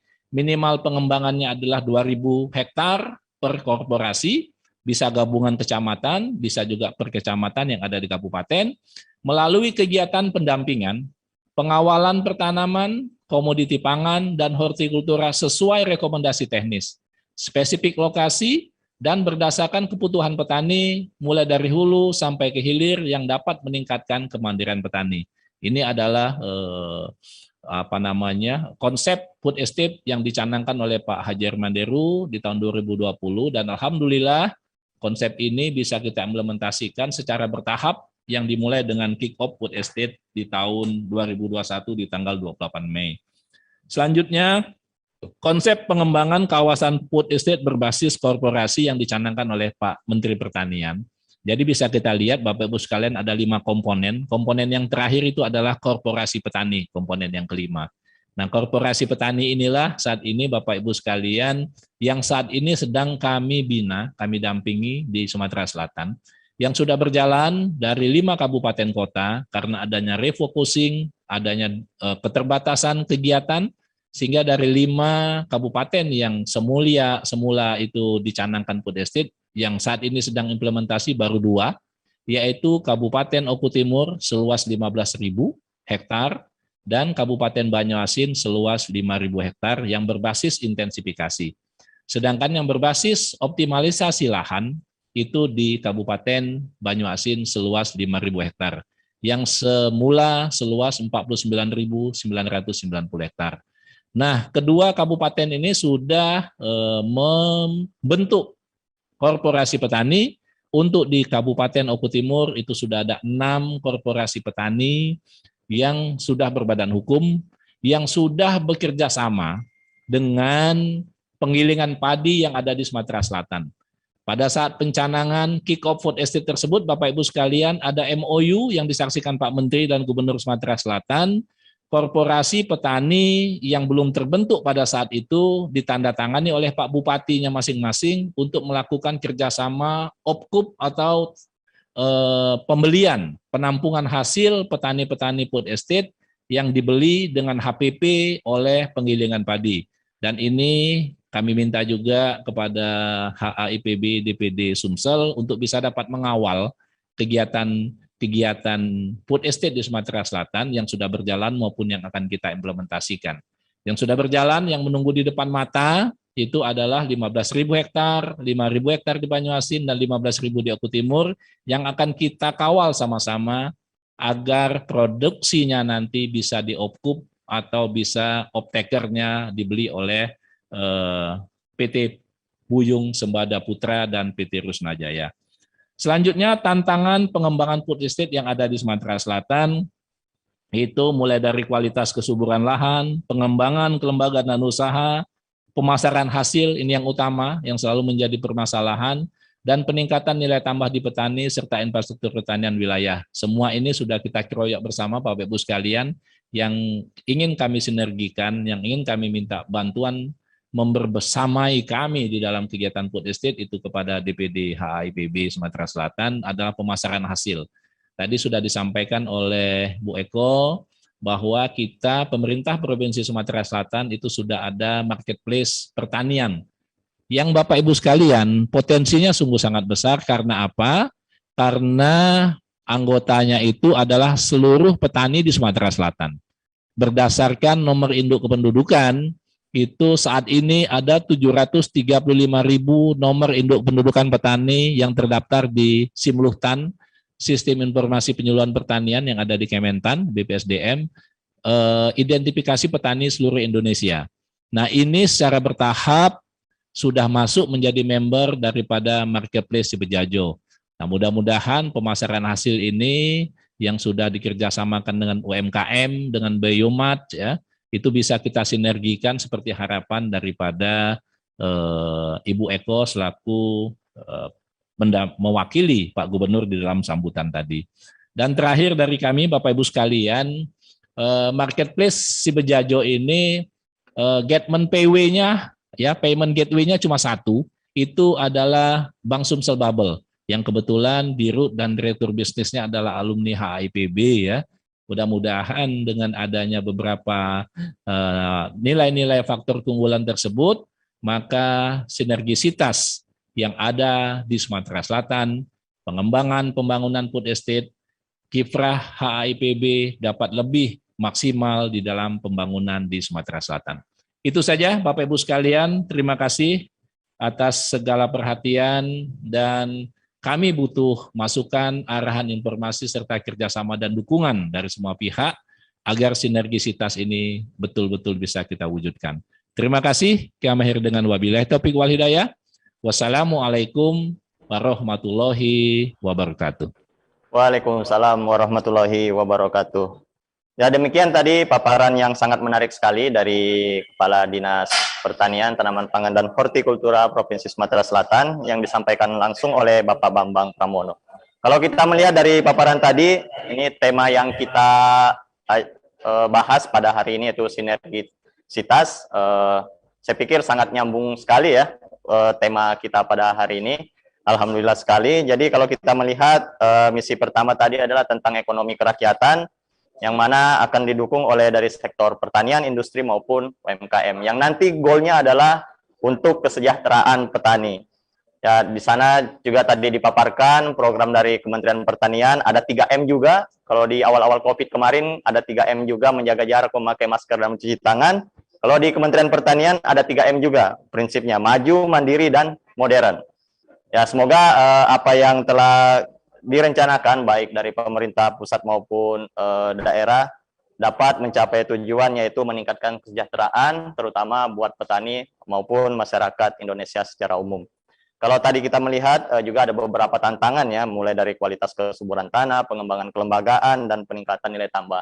Nah, mungkin di sini kita butuh peran dari perguruan tinggi ataupun alumni-alumninya, ya kita butuh sinergitas untuk mencapai food estate ini. Terima kasih Bapak Bambang Pramono atas presentasi yang sangat menarik ini dan menambah wawasan bagi kita semua. Sebelum kita lanjut ke pemakalah yang kedua, di sini kami menyampaikan bahwa dari panitia ada menyiapkan kuis merangkai kata. Jadi Bapak Ibu sekalian, silakan dilihat dengan fokus, didengarkan, kemudian layarnya diperhatikan dengan baik. Mungkin nanti di bagian atasnya itu nanti ada muncul perkata baik di awal, tengah maupun di akhir sesi ini. Jadi untuk pemenang ini ada sekitar 250.000 pulsa ya. Ya, untuk 3 orang pemenang. Jadi Bapak Ibu yang beruntung nanti akan dihubungi oleh panitia. Baiklah Bapak Ibu sekalian, peserta webinar, semoga tetap fokus. Jadi kita memasuki narasumber yang kedua. Kalau tadi dari pemerintah, ini kita ada dari sektor BUMN, BUMD, dan swasta. Kemudian nanti terakhir kita coba lihat pandangan dari sektor akademisi. Oke, kemudian di sini kita telah kedatangan Bapak Direktur Bisnis Bank Pembangunan Daerah Sumatera Selatan dan Bangka Belitung, yaitu Bapak Antonius Prabowo Argo. Pak Anton, selamat pagi Bapak. Assalamualaikum. Selamat pagi. Waalaikumsalam. Ya, alhamdulillah, terima kasih Bapak. Sehat Pak ya? Sudah. Sepertinya sudah tidak sabar untuk menyampaikan paparannya juga ini. Ya. Jadi kita langsung saja kepada Bapak Anton untuk menyampaikan materinya. Oh ya, beliau ini juga alumni IPB Bapak ya. Kemudian S2 juga. Ya, oke, langsung saja. Silakan Bapak 20 menit ya. Terima kasih. Silakan Bapak Anton. Baik, terima kasih Mas Moderator. Yang terhormat, dalam pembukaan tadi Pak Gubernur yang diwakili Ibu Dr. Eko, kemudian Pak Rektor IPB, yang terhormat juga. Kemudian para narasumber, ya tadi diawali oleh Kepala Dinas Pertanian Pak Bambang, yang waduh begitu luar biasa. Pak Bambang ini aktif sekali. Setiap hari ada di perkumpulan para petani itu. Waduh, luar biasa. 2 jempol buat Pak Bambang. Kemudian juga nanti ada narasumber yang berikutnya dari GM PTBA, kemudian dari Wakil Rektor 3 ya di IPB. Juga kemudian kepada para panitia, ya Pak Ketua, Pak Pembina, serta seluruh himpunan alumni yang luar biasa ya ketika kita merencanakan, karena ini sudah yang keempat ya, Bang Sumsel Babel juga terus-menerus aktif ya sebagai co-pelaksana gitu ya atau sponsor gitu. Yang sekarang ketika pandemi tetap ingin eksis dan ingin berkontribusi. Akhirnya mungkin inilah yang terbaik secara virtual. Ya, moga-moga pandemi ini segera berlalu sehingga kita bisa melakukan yang tidak virtual ya, dan saya sangat ingin sekali mengikuti yang namanya makan durian sepuasnya. Itu sudah kenangan kita semua gitu ya. Nah, ini sebetulnya yang sangat baik ketika pandemi ini sudah berakhir. Tetapi di balik itu semua, ya pandemi ini membuat kita berpikir keras ya, tidak pernah terasa bahwa Anda pandemi ya kalau kita memang etikatnya berkontribusi dengan segala cara, akhirnya virtual inilah yang kita lakukan. Jadi apresiasi kepada seluruh tim pelaksana. Baik, ketika kita berbicara mengenai sinergitas ya, saya sampaikan ada stakeholder ya, seluruh stakeholder dalam pengembangan food estate. Nah, salah satu stakeholder untuk pengembangan food estate atau pertanian atau mungkin secara lebih luasnya UMKM ya, Bang Sumsel Babel hadir untuk berkontribusi. Mungkin saya skopnya agak lebih luas berbicara mengenai UMKM karena ketika bicara UMKM, sebetulnya kalau Sumatera Selatan, ya sebagian besar UMKM itu adalah para petani, pelaksana bisnis pertanian, ya dari sisi pertaniannya atau dari sisi perdagangannya. Kemudian saya akan share juga beberapa aktivitas karena kita bicara kontribusi Bang Sumsel Babel dalam pengembangan food estate.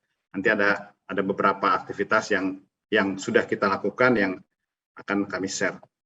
Baik, mungkin boleh di-share materi. Oke. Nah, sebelum melanjutkan, saya ingin sampaikan mengenai siapa itu Bang Sumsel, karena seperti pepatah tak kenal maka tak sayang. Ya, walaupun IPB kampusnya ada di Bogor, saya berharap semua alumni IPB sudah memiliki rekening Bang Sumsel Babel ya. Jadi bagaimana cara kita mengapresiasi semua keunggulan termasuk keunggulan pertanian, ya termasuk juga mengapresiasi ya kekayaan Sumatera Selatan, yaitu adanya atau kehadirannya Bang Sumsel Babel sebagai milik pemerintah seluruh provinsi dan kota kabupaten ya Sumatera Selatan dan Bangka Belitung. Ini ada overview mengenai Bang Sumsel Babel. Saya tidak akan detail ya, tetapi apa yang ingin saya sampaikan bahwa Bang Sumsel Babel pada kondisi sangat sehat ya. Jadi dari sisi pertumbuhan ya kalau kita lihat walaupun pandemi kita masih tumbuh dengan baik ya, rasio-rasionya memenuhi rasio yang menjadi persyaratan ya berbisnis bank perbankan gitu, menunjukkan kondisi yang sangat baik. Di kala pandemi pertumbuhannya baik, rasionya juga baik. Kemudian jumlah kantor pun tidak kalah penting. Jumlah kantor kami pun ya dari tahun ke tahun bertambah terus. Karena kita ingin bisa hadir di semua tempat ya dalam lingkungan Sumatera Selatan dan Bangka Belitung. Jadi setiap tahun bertambah. Nah, ini overview sedikit mengenai Bang Sumsel Babel. Ya, berikutnya di halaman berikut, seperti saya sampaikan tadi, saya akan sampaikan berbicara mengenai pertanian dalam arti luas di dalam skop UMKM. Ya, UMKM ada beberapa kontribusi Bang Sumsel Babel di dalam pengembangan UMKM, terutama UMKM ini yang selalu menjadi permasalahan adalah pendanaan atau bagaimana mereka atau para pelaku bisnis ya melakukan kegiatannya. Seringkali permasalahannya itu adalah pendanaan ya.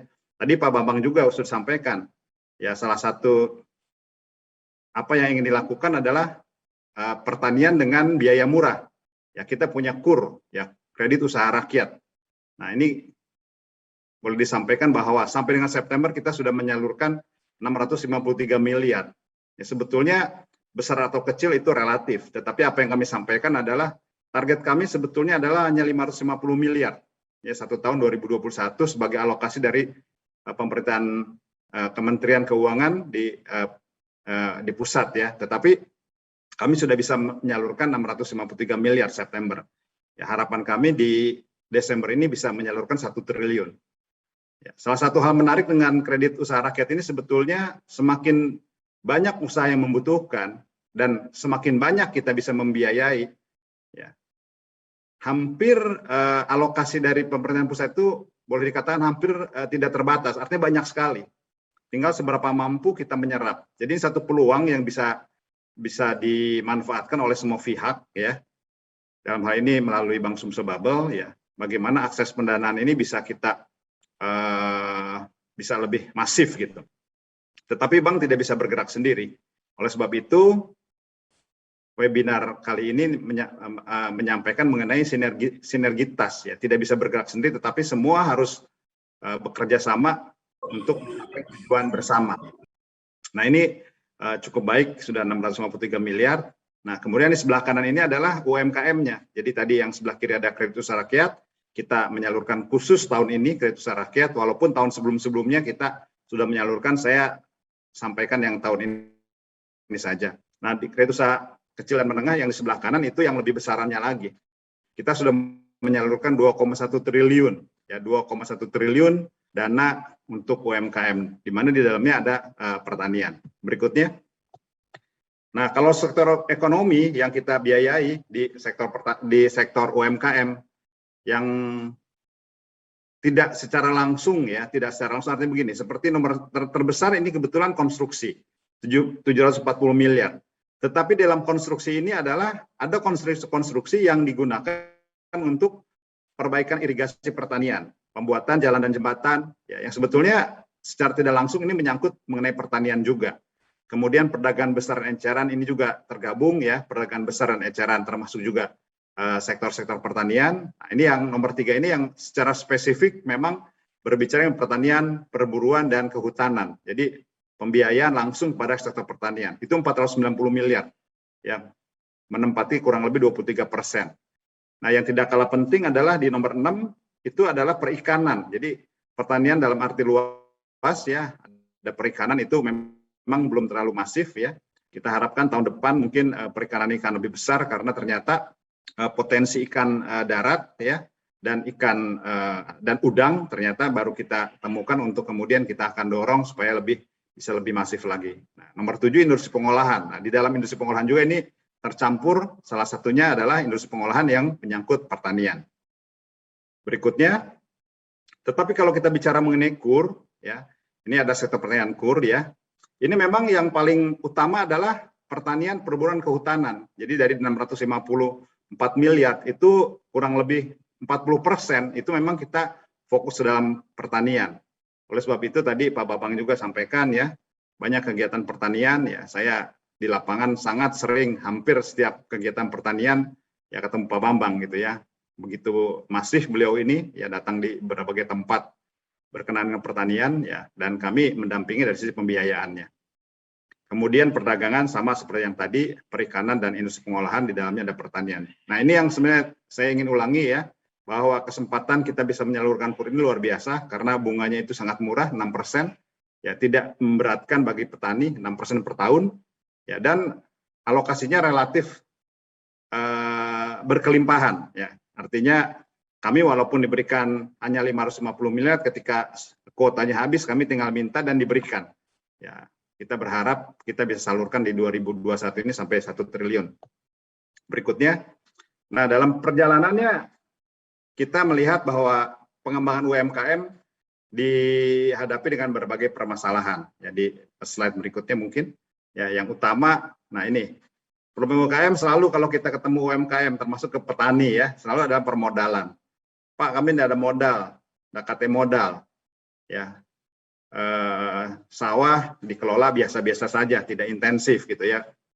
Pupuk harusnya berapa, dikasihnya cuma setengahnya dan lain-lain, sehingga permodalan ini menjadi problem UMKM. Ada perizinan, ya kurang inovasi, distribusi pemasaran, manajemen keuangan, ya kemudian pembukuan dan manajemen waktu. Ini kita temukan beberapa hal yang menjadi problem UMKM termasuk pertanian. Ini saya hanya share saja, mungkin sebagai knowledge saja. Berikutnya, nah kita juga temukan beberapa karakteristik mengenai UMKM. Ya, salah satunya adalah produk yang dapat berganti sewaktu-waktu. Ya kalau menyangkut pertanian, seringkali para petani itu bertani ya melihat apa ya istilah itu ya, tetangganya menanam cabai ikut menanam cabai, menanam bawang. Padahal tadi Pak Bambang juga sampaikan ya harus ada pendampingan secara teknis. Mungkin tidak tepat hari ini menanam cabai misalnya, atau tidak perlu semua menanam cabai. Ya fokus saja kepada apa yang menjadi kekuatannya masing-masing.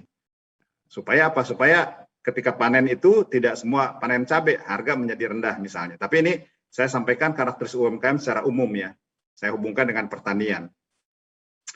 Nah, nomor 7 yang selalu menjadi masalah, belum memiliki akses perbankan.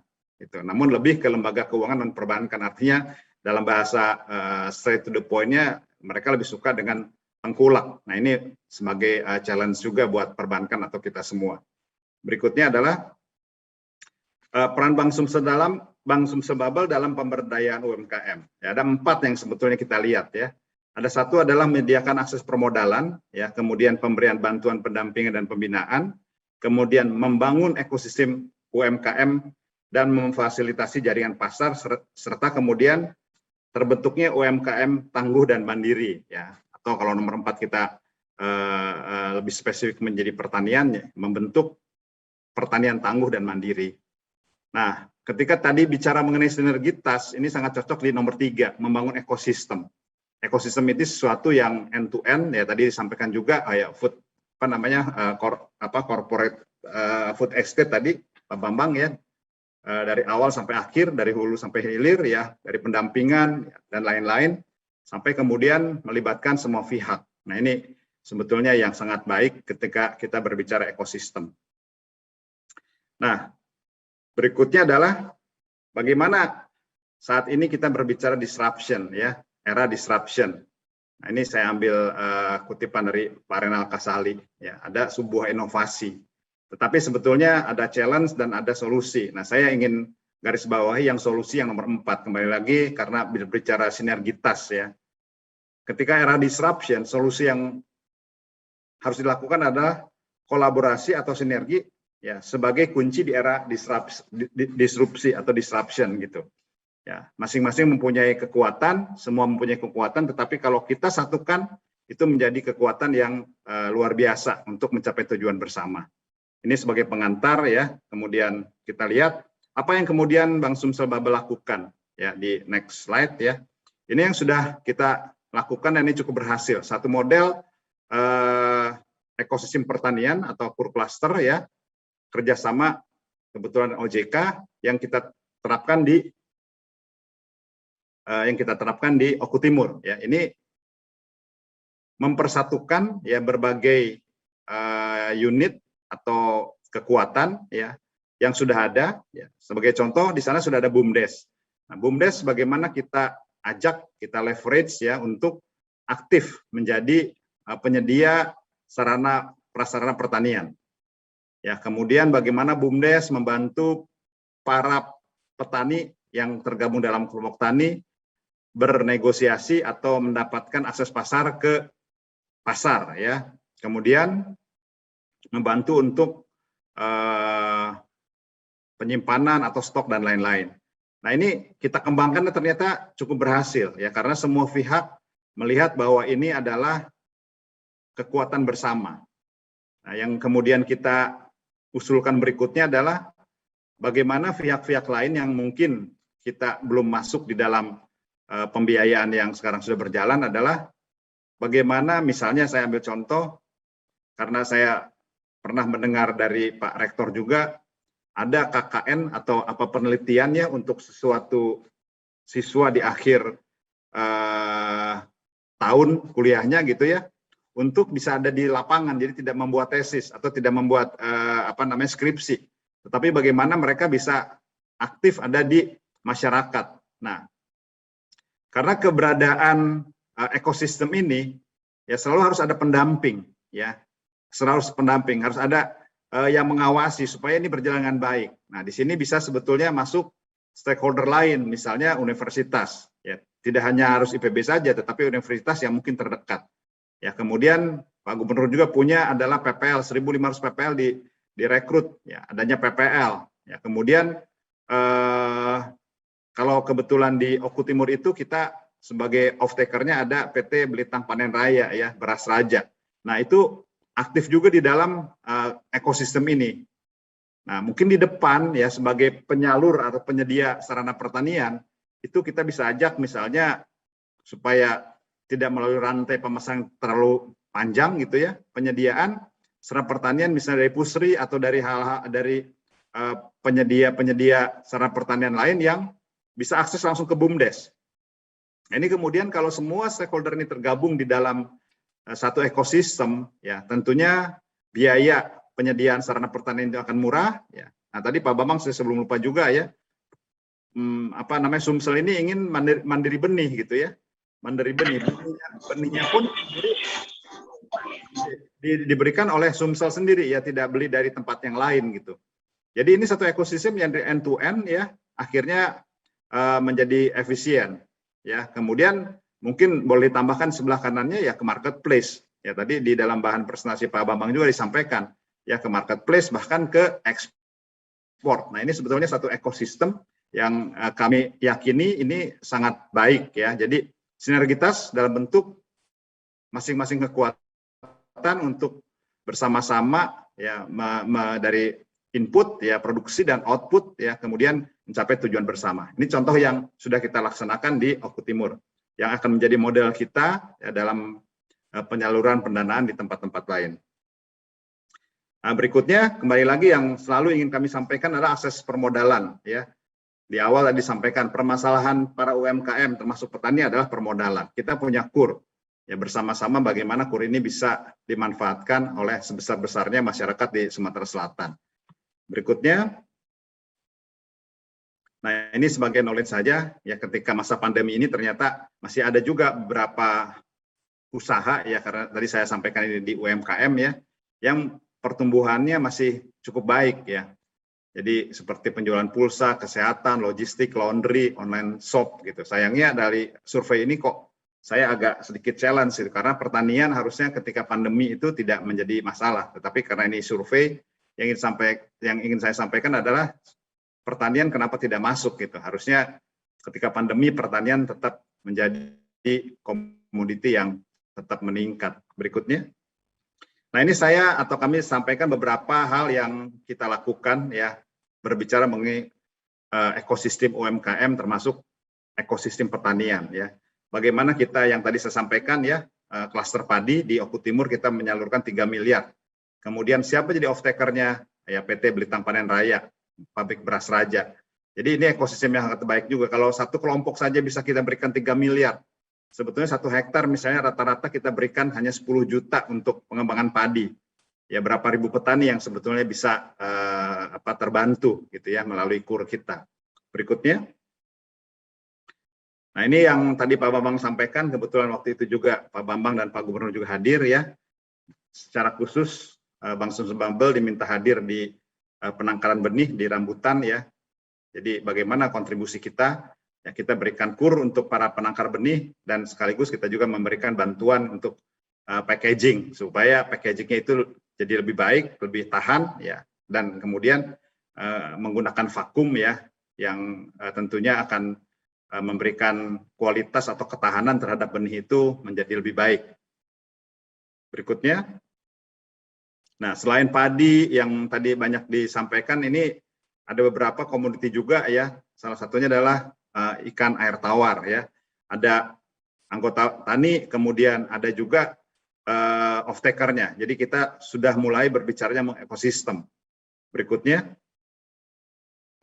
adalah komoditas yang relatif baru ya. Kita pun masuk kepada komoditas-komoditas yang relatif baru ya, talas beneng. Mungkin banyak juga orang IPB belum tahu apa itu talas beneng ya.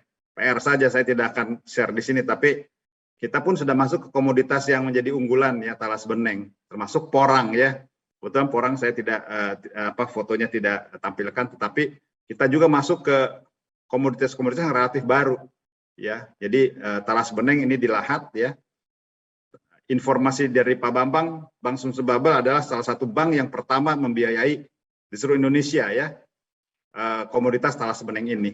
Dan kemudian balik lagi kita bekerja sama dengan siapa? Dengan off-taker-nya, ya, dari Pertabanindo. Kemudian berikutnya pengembangan sayur mayur, ya, klaster sayur mayur di Oku Selatan, ya, di Pagar Alam, ya, kita terus mendorong sektor-sektor pertanian ingin menjadi sektor unggulan di Sumatera Selatan. Jadi kita hadir, ya. Kemudian, nah ini klaster jagung, ya. Kalau tadi Pak Bambang bilang kalau jagung kita sudah lebih baik dari nasional, ya, kami pun hadir untuk terus-menerus, ya, memberikan support, ya, terutama dari pendanaan, pendampingan, ya, untuk dan pemasaran untuk komoditas-komoditas pertanian ini. Berikutnya, ya, tadi kami salah satunya juga bertindak sebagai pendamping dan pembinaan, ya. Sejak pandemi ini setiap bulan kami lakukan yang namanya webinar khusus mengenai UMKM dari segala aspek, ya, dari segala aspek, bukan hanya saja produksi, tetapi misalnya kita di sini ada satu contohnya pengolahan, bagaimana diolah produk-produk pertanian itu supaya mempunyai nilai jual yang lebih, kemudian daya tahannya seperti apa, kemudian juga bagaimana pemasarannya. Di sini juga pernah kami sampaikan mengenai pemasaran yang baik melalui marketplace, ya. Kemudian terakhir kemarin juga hadir dari kantor Wakil Presiden, ya, hadir dari kantor Wakil Presiden dibuka oleh Pak Menteri Koperasi dan UMKM Pak Teten Mas Duki, ya. Kemudian ada Ibu Sasa, ya, sebagai UMKM Sumsel hadir di situ juga. Jadi setiap bulan kami lakukan UMKM melalui klinik UMKM kita lakukan sosialisasi atau pendampingan. Tidak tertutup kemungkinan, ya, kami membuka juga kesempatan, ya, ketika ada ide-ide untuk melakukan webinar, ya, melalui klinik UMKM, ya, kami siap menampung dan bersedia juga untuk menjadi penyelenggara. Ini sesuatu hal yang sebetulnya sangat baik ketika pandemi ini. Adanya Zoom, ya, aksesnya sampai ke seluruh daerah dalam waktu yang tidak menyita waktu yang karena harus misalnya pindah dari satu tempat ke tempat lain, mereka bisa di tempat masing-masing.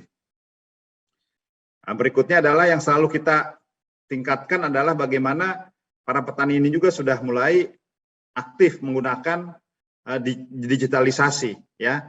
Jadi kami punya aplikasi yang namanya BSB Lur, ya, dari karena Sumatera Selatan kita biasa bicara lur, gitu, ya, kita gunakan BSB Lur, di mana para petani atau pelaku UMKM itu bisa menjadi agen seperti layaknya bank, gitu, ya. Mereka bisa melayani tarik, tunai, transfer dan lain-lain, ya. Ini bisa menambah juga pendapatan buat mereka. Nah, kemudian membiasakan menggunakan transaksi non tunai, ya. Kita punya yang namanya KRIS, ya, KRIS Bank Sumsel Babel. Jadi transaksi tidak perlu lagi menggunakan uang tunai, ya, karena biaya penyediaan uang tunai ini sangat mahal, ya. Dengan KRIS ini bisa menjadi lebih efisien, ya. Kemudian nanti misalnya mereka berbelanja ke BUMDes, ya, tidak usah pakai uang tunai, cukup dengan KRIS. Nah, kemudian pinjamannya pun tidak terima dalam uang tunai, mereka terima dalam bentuk misalnya pupuk, obat dan lain-lain. Jadi itu sangat bagus sekali kalau kita bisa sama-sama sosialisasikan. Nah, berikutnya di sisi pemasaran. Nah, tadi Pak Bambang juga sampaikan, ya, bahwa kita sudah ada beberapa marketplace. Ada Sibejajo, ya, di dalam Sibejajo itu kalau para UMKM atau para petani ingin mengakses ke pembiayaan dalam hal ini KUR, ya, tinggal klik saja. Di situ ada simulasi dan lain-lainnya, dan kemudian dihubungkan ke cabang atau bank terdekat. Yang sebelah kanan aplikasi Brayamart. Terima kasih dalam kesempatan ini, ya, ketika festival kali ini Brayamart hadir dan lebih dari 200 UMKM Mitra Bank Sumsel Babel hadir di Brayamart. Jadi semua transaksi ini difasilitasi oleh transaksi menggunakan Bank Sumsel Babel. Jadi ini salah satu ketika sudah ada di marketplace, tentunya ini tidak berbicara lagi di Sumsel, sudah tidak ada batasan ya, nasional. Jadi dimanapun mengakses dan tinggal bertransaksi saja. Nah, kemudian tentunya ada logistik pengiriman. Ini suatu hal yang sebetulnya membuka pasar menjadi tidak terbatas. Berikutnya dari sisi pemasaran juga ya, saya mungkin sampaikan yang paling yang paling kanan ya. Minggu lalu kebetulan saya hadir sendiri Expo ya di Surabaya. Jadi hasil-hasil unggulan di Sumatera Selatan itu juga hadir di berbagai tempat. Salah satunya Expo di Sumatera Selatan. Waktu itu di Surabaya ya, Sumsel Expo. Dan yang saya cukup impress ya, ternyata dari kabupaten dari Kota Madya Prabu Muli itu membawa nanas ya, nanas Prabu Muli. Dan luar biasa.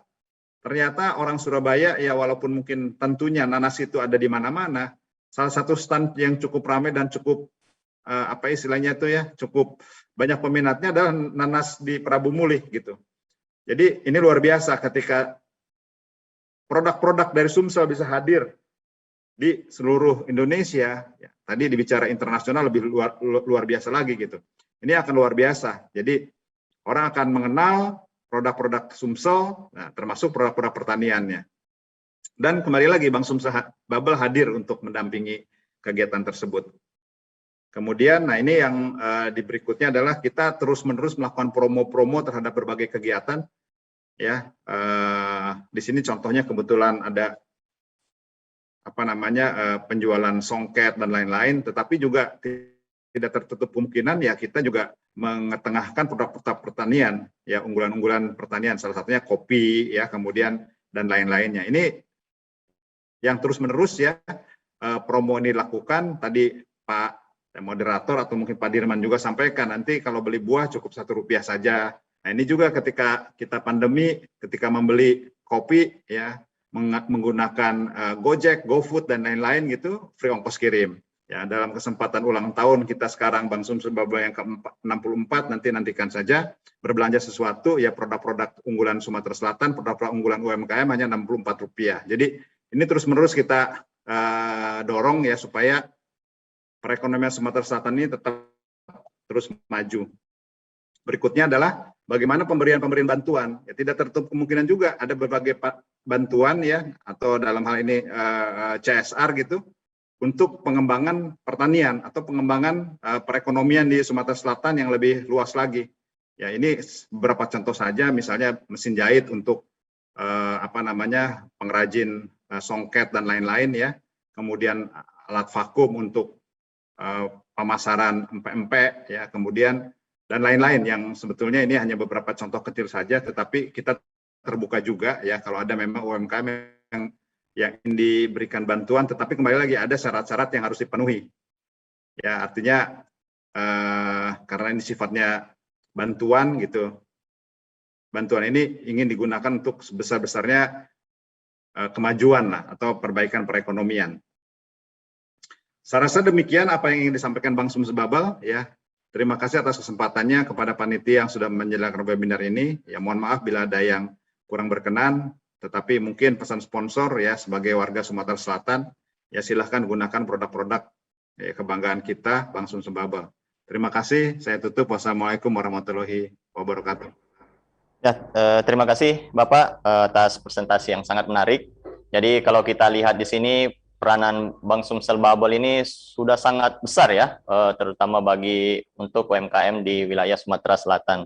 Jadi kalau kita lihat tadi dari Direktur Bisnis Pak Anton tadi menegaskan untuk sinergitas untuk kita semua ya.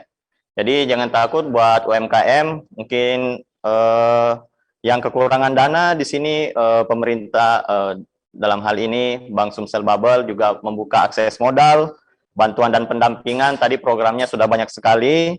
Kemudian di sini juga Bank Sumsel Bubble berperan untuk membangun ekosistem ya, di mana nanti goalnya itu menuju UKM yang tangguh dan mandiri. Oke, jadi di era disrupsi ini kita butuh kolaborasi ya dan sinergitas dari semua pihak supaya UMKM ini tetap teguh berdiri ya. Oke, jadi sebelum kita lanjut ke materi selanjutnya, paparan yang ketiga, terlebih dahulu kita refreshing sejenak ya, kita foto bersama dulu, karena dari tadi sejak acara dimulai kita belum mengambil gambar bersama. Jadi kami mohon kepada seluruh Bapak Ibu peserta webinar dan talk show hari ini untuk meng-on-kan kameranya, nanti akan kami pandu. Jadi silakan pasang senyum Bapak Ibu sekalian, yang paling manis, kita akan mengambil gambar. Ada berapa slide ya?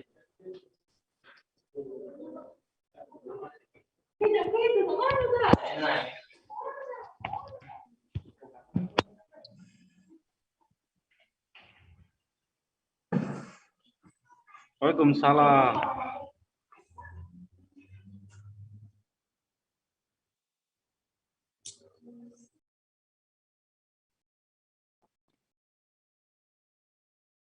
Dua, satu. Slide selanjutnya. Oke, 3, 2, 1. Selanjutnya, 3, 2, 1. Oke, terima kasih Bapak Ibu sekalian atas kesediaannya meng-on-kan kameranya untuk foto bersama. Jangan kemana-mana karena kita masih ada 2 narasumber pada pagi hari yang berbahagia ini. Narasumber yang selanjutnya yaitu General Manager Pertambangan Tanjung Enim, PT Bukit Asam Tbk. Ini adalah Bapak Fenpri Sagara.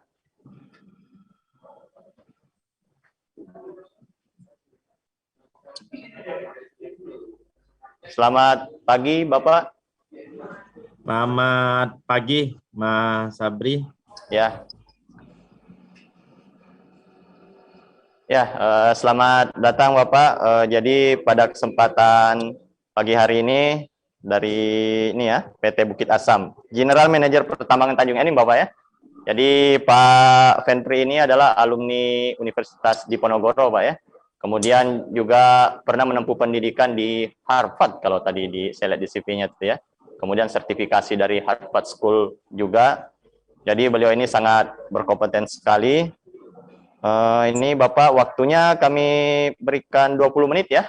Jadi mohon izin nanti jika melebihi waktu mohon izin mengingatkan. Karena kita masih ada pembicara selanjutnya yaitu dari unsur akademisi. Kemudian Bapak Ibu sekalian jika ingin menanyakan sesuatu dari narasumber kita, nanti di akhir kita ada sesi tanya jawab ya.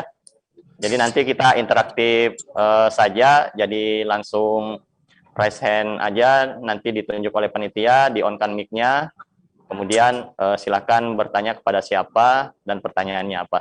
Kalau bisa instansinya juga disebutkan dari mana ya. Terima kasih. Silakan Bapak Fenpri Sagara, waktu dan tempat kami persilakan. Silakan Bapak. Terima kasih Mas Sabri. Assalamualaikum warahmatullahi wabarakatuh. Semangat pagi, salam sehat, salam sejahtera untuk kita semua. Yang saya hormati Ibu Dr. Ekawati, Asisten 2 Bidang Ekonomi, Keuangan, dan Pembangunan, Pemprov Sumatera Selatan, Bapak Dr. Bambang, Kepala Dinas Pertanian, Bapak Antonius, Direktur Bisnis Bank Sumsel Babel, yang saya banggakan, Bapak Wakil Rektor 3 IPB, Pak Dodi, teman-teman dari Himpunan Alumni IPB,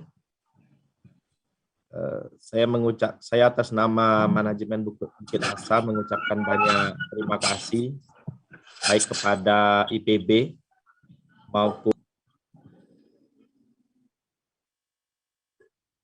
maupun alumni IPB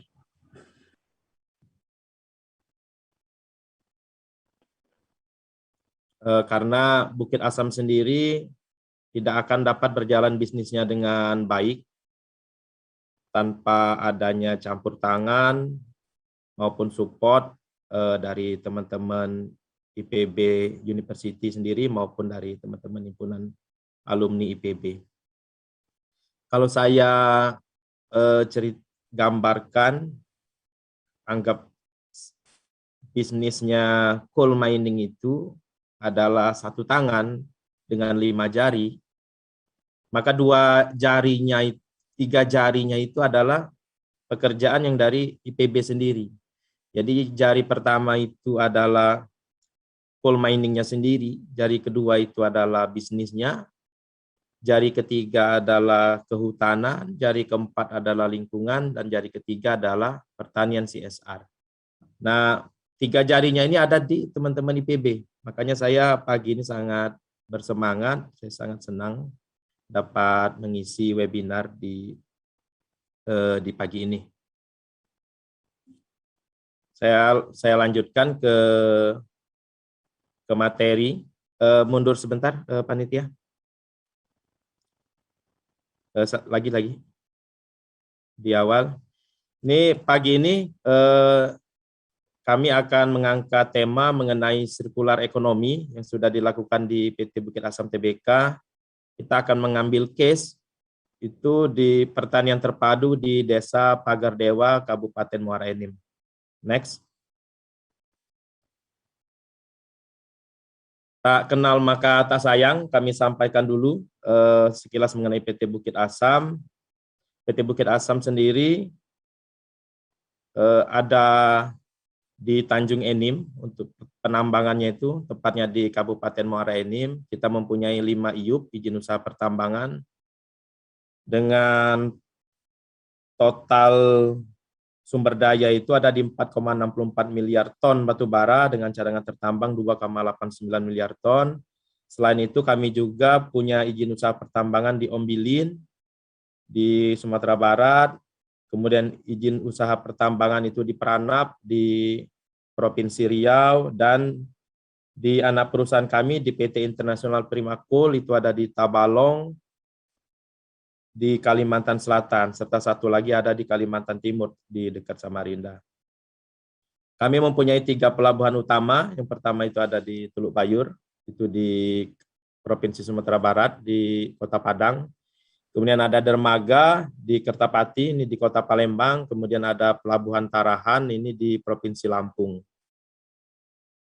Next.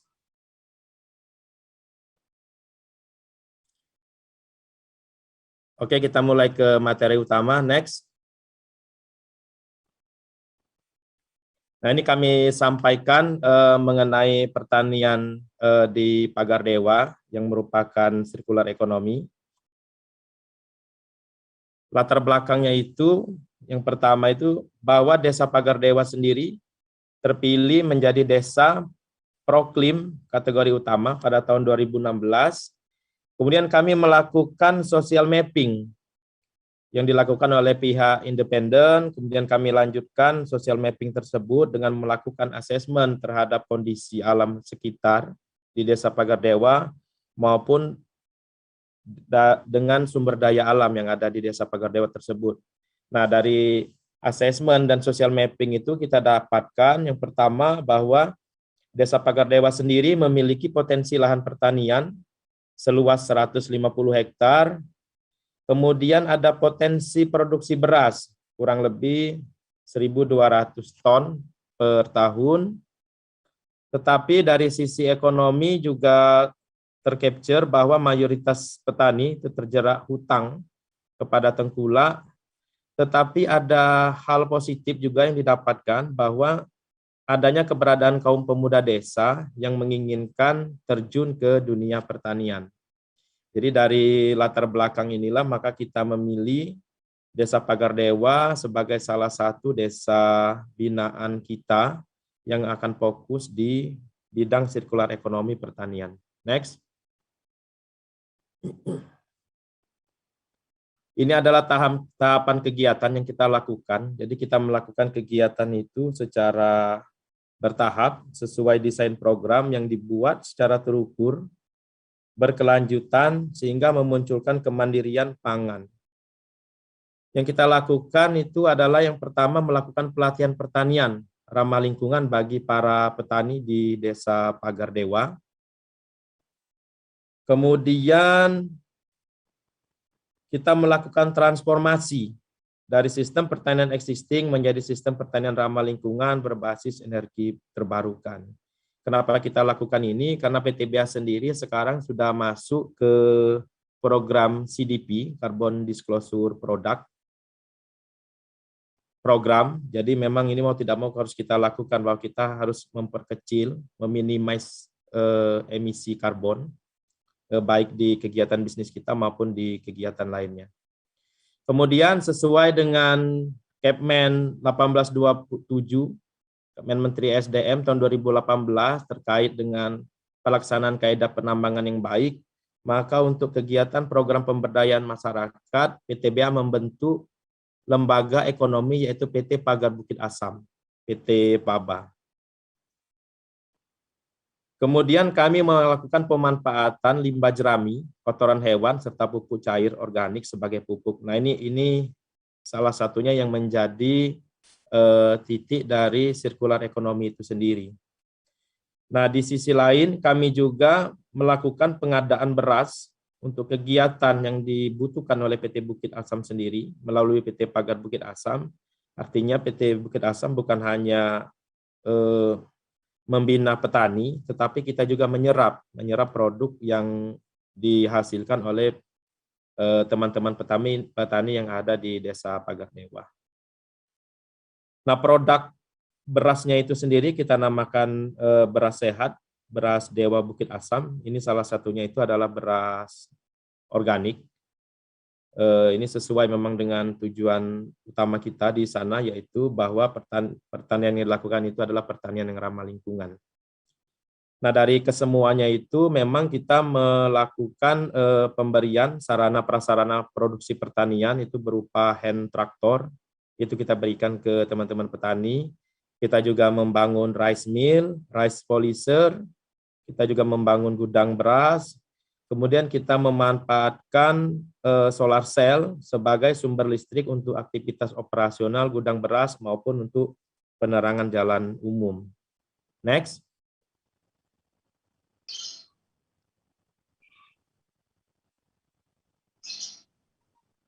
Oke, ini saya sampaikan mengenai roadmap.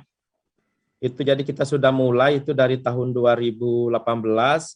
Pada tahun 2018 itu kita lakukan dengan melengkapi saprodi pertanian dan solar cell.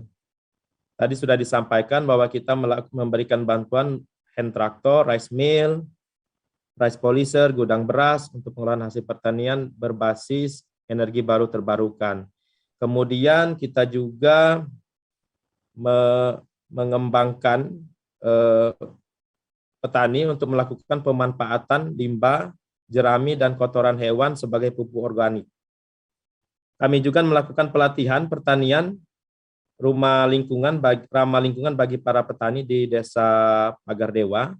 Kemudian di tahun 2018 juga kita membentuk PT Pagar Bukit Asam. Ini sebagai lembaga ekonomi. Ini memang diwajibkan ya bagi kami perusahaan tambang. Kita mengacu kepada Kepmen 1827 tahun 2018 mengenai kaidah pertambangan yang baik. Kemudian di tahun 2011 kita sudah menghasilkan produk, kita namakan beras sehat, beras Dewa Bukit Asam. Selain itu, secara berkelanjutan kami juga melakukan pendampingan usaha pelatihan manajemen usaha bagi PT Pagar Bukit Asam maupun petani. Artinya memang selain pertanian sendiri, kita juga melakukan pelatihan manajemen bisnisnya. Ini untuk mengembangkan bahwa selain di hulu, di sektor pertanian sendiri, para petani maupun lembaga ekonomi PT PABA ini juga harus dapat menguasai dan menjalankan di bisnis hilirnya, yaitu di marketing. Nah, ini satu lagi keberpihakan yang kita berikan, yaitu adalah kita menjadikan PT PABA ini sebagai supplier utama untuk pengadaan beras sehat yang dibutuhkan bagi PT Bukit Asam, baik untuk kita gunakan secara internal ya, maupun untuk kegiatan sembako. Bahkan di 2020 kemarin kita ambil cukup banyak, berpuluh-puluh ton juga, itu kita gunakan untuk kegiatan penanggulangan dampak pandemi COVID-19. Di tahun 2021 kita mengembangkan talas bening sebagai usaha untuk komoditi baru. Kita juga menggunakan pupuk cair organik dan penggunaan PCD untuk peningkatan kuantitas dan produktivitas beras.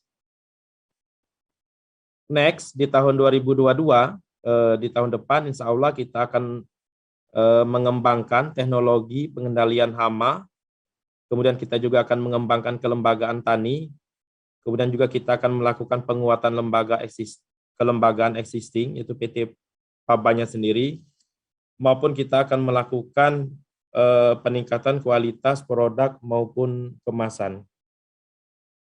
Kami sampaikan juga nanti di tahun 2022 sesuai dengan program CDP, Carbon Disclosure Program yang kita jalankan saat ini, maka memang untuk pertanian di Desa Pagar Dewa itu kita sudah melakukan beberapa hal memang terkait dengan teknologi pertanian. Itu salah satunya kita untuk dom pengering itu kita menggunakan dom pengering berbasis solar cell exhaust. Kemudian kita juga untuk alat pengusir hama itu dengan sistem automatic swing frekuensi. Jadi alat ini berbasis gelombang ultrasonik dan memakai solar cell. Nah, ini diharapkan memang hama tanaman seperti burung, tikus, ular, babi, dan lain-lain ini dapat dilakukan penanggulangannya atau pengusirannya dengan alat ini yang menggunakan frekuensi cukup lebar, antara 0 sampai 60 kHz, dan cukup murah, karena 1 hektar sawah itu hanya membutuhkan dengan 1 alat. Selain itu, kami juga akan mengembangkan drone penyemprot tanaman itu berkapasitas 10 sampai 20 liter yang handal. Nah, ini sudah kita lakukan juga kerjasama dengan Kemenko Marinvest. Itu sekarang kita terlibat dengan pilot project, itu penanaman mangrove di Subang, kemudian nanti akan dilanjutkan di area penanaman Rehapdas PTBA sendiri, itu akan menggunakan drone. Nah, drone ini juga nanti insya Allah akan kita pakai juga untuk kegiatan penyemprotan tanaman di Desa Pagar Dewa. Next.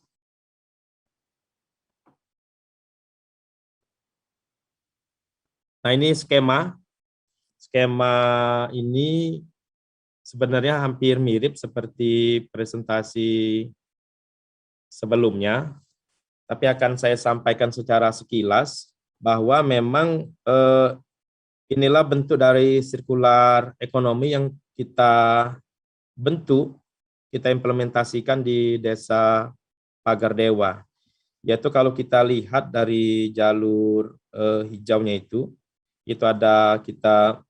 ada program pupuk organik. Jadi kita menggeser itu pertanian dari non-organik menjadi pertanian organik itu kurang lebih seluas 58,95 hektar. Kemudian kita melakukan panen. Nah, dari panen ini akan keluar limbah, yaitu jeram, sekam padi maupun dedak. Nah, ini kemudian kita lakukan penggilingan dan poles beras, pengemasan beras, kemudian jadilah beras organik Pagar Dewa.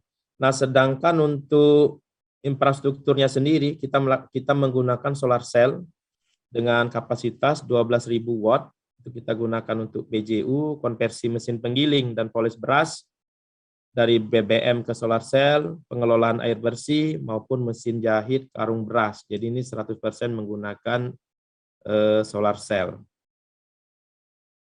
Nah, untuk pemasarannya sendiri, itu non-PTBA, itu diserap oleh masyarakat maupun retail sekitar, maupun PTBA sendiri. Kita lakukan penyerapan minimal, ini kalau saya lihat angkanya 340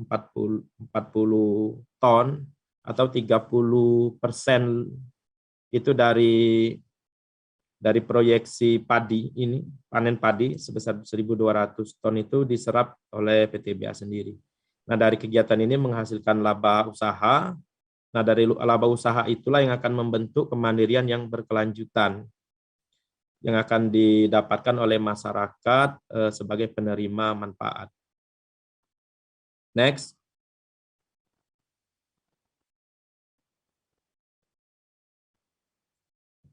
Nah, ini kami sampaikan terkait benefit dari adanya program circular economy di Desa Pagardewa. Yang pertama, secara nature, itu kita menghasilkan total absolut penerapan energi terbarukan sebesar 105.120 kWh. Kemudian kita juga mendapatkan pengurangan emisi karena tidak dilakukan proses pembakaran jerami, ini adalah emisi karbon, itu sebesar 46,4 ton CO2 ekuivalen.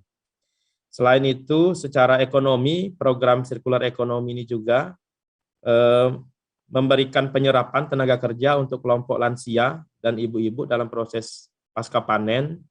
Kemudian juga adanya penghematan bibit, biaya bibit, sewa alat pertanian, pupuk, penerangan jalan, dan lain-lain. Selain itu juga peningkatan pendapatan dari hasil penjualan beras total sampai dengan 240 juta per tahun. Dan peningkatan pendapatan dari hasil penjualan produk turunan, sekam, dedak, dan lain-lain itu sampai dengan 3,4 juta ton per tahun. Di bidang sosial, aktivitas ini juga menghasilkan aktivitas yang produktif bagi kelompok tani, dapat lebih terakomodir oleh PT Pagar Bukit Asam, kemudian tersedianya beras sehat dengan harga ekonomis bagi masyarakat, dan terciptanya hubungan harmonis antara PT Bukit Asam dengan masyarakat. Lainnya itu menambah wawasan untuk memahami sistematika pertanian dengan proses yang lebih ramah. Ini kami sampaikan juga, selain di Desa Pagardewa, kami juga memiliki 4 desa lain, yaitu 2 desa di Mbawang dan Desa Panang Enim, itu cukup dekat dengan Desa Pagardewa ini, terletak di Kabupaten Muara Enim. Yang kedua adalah di Kabupaten Pesawaran, itu di Provinsi Lampung, dan yang kelima itu adalah di Desa Talawi di Kota Sawalunto di Sumatera Barat. Tapi asal awalnya program ini adalah di Desa Pagardewa sendiri, kemudian kita lipat gandakan itu dengan di 4 desa lain yang tersebar di 3 provinsi. Selain itu, PT Paba mampu mengakomodir dalam memberikan bantuan sosial untuk masyarakat sekitar. Para petani memiliki kemampuan untuk membayar hutang kepada tengkulak dan tercapainya keamanan pangan di kawasan sekitar. Next.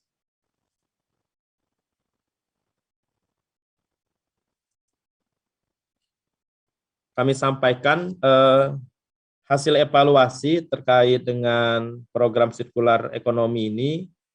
Dari penilaian pihak independen, kita mendapatkan nilai rasio social return on investment (SROI) selama 4 tahun terakhir itu 3,17. Kemudian indeks kepuasan masyarakat itu mencapai 3,74. Dan kualitas program dikategorikan A atau sangat baik. Next. Ini dokumentasi. Ini kita melakukan panen raya di Desa Pagardewa. Kemudian itu di rice mill-nya, itu kita lihat. Kemudian yang paling bawah itu ya foto di sawahnya itu sendiri. Next.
minta rego dengan tengkulak di Depaca. Dengan itulah hadirnya kita ini harus ada kualitas di ILO.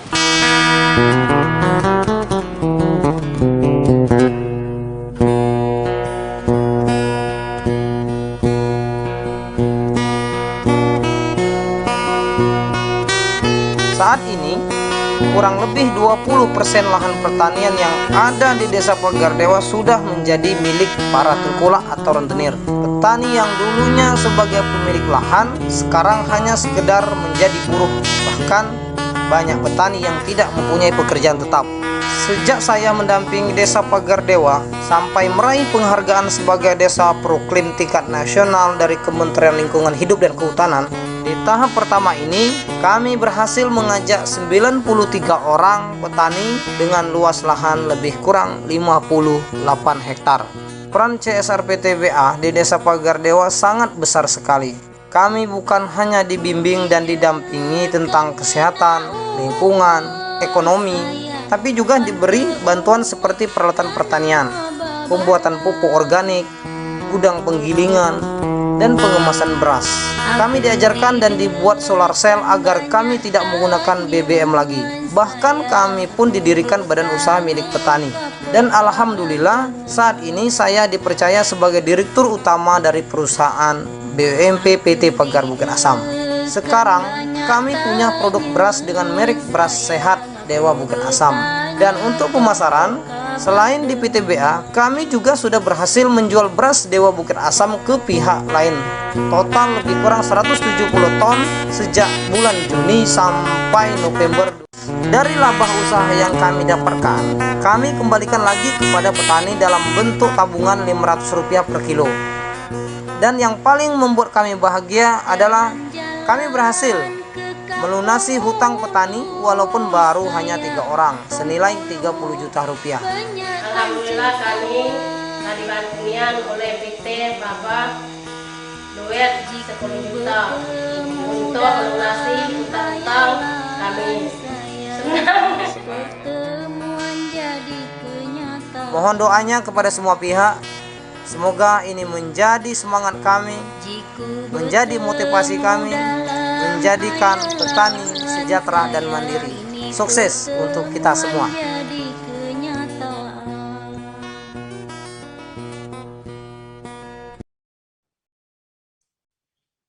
Oke, demikian Bapak Ibu sekalian yang dapat saya sampaikan.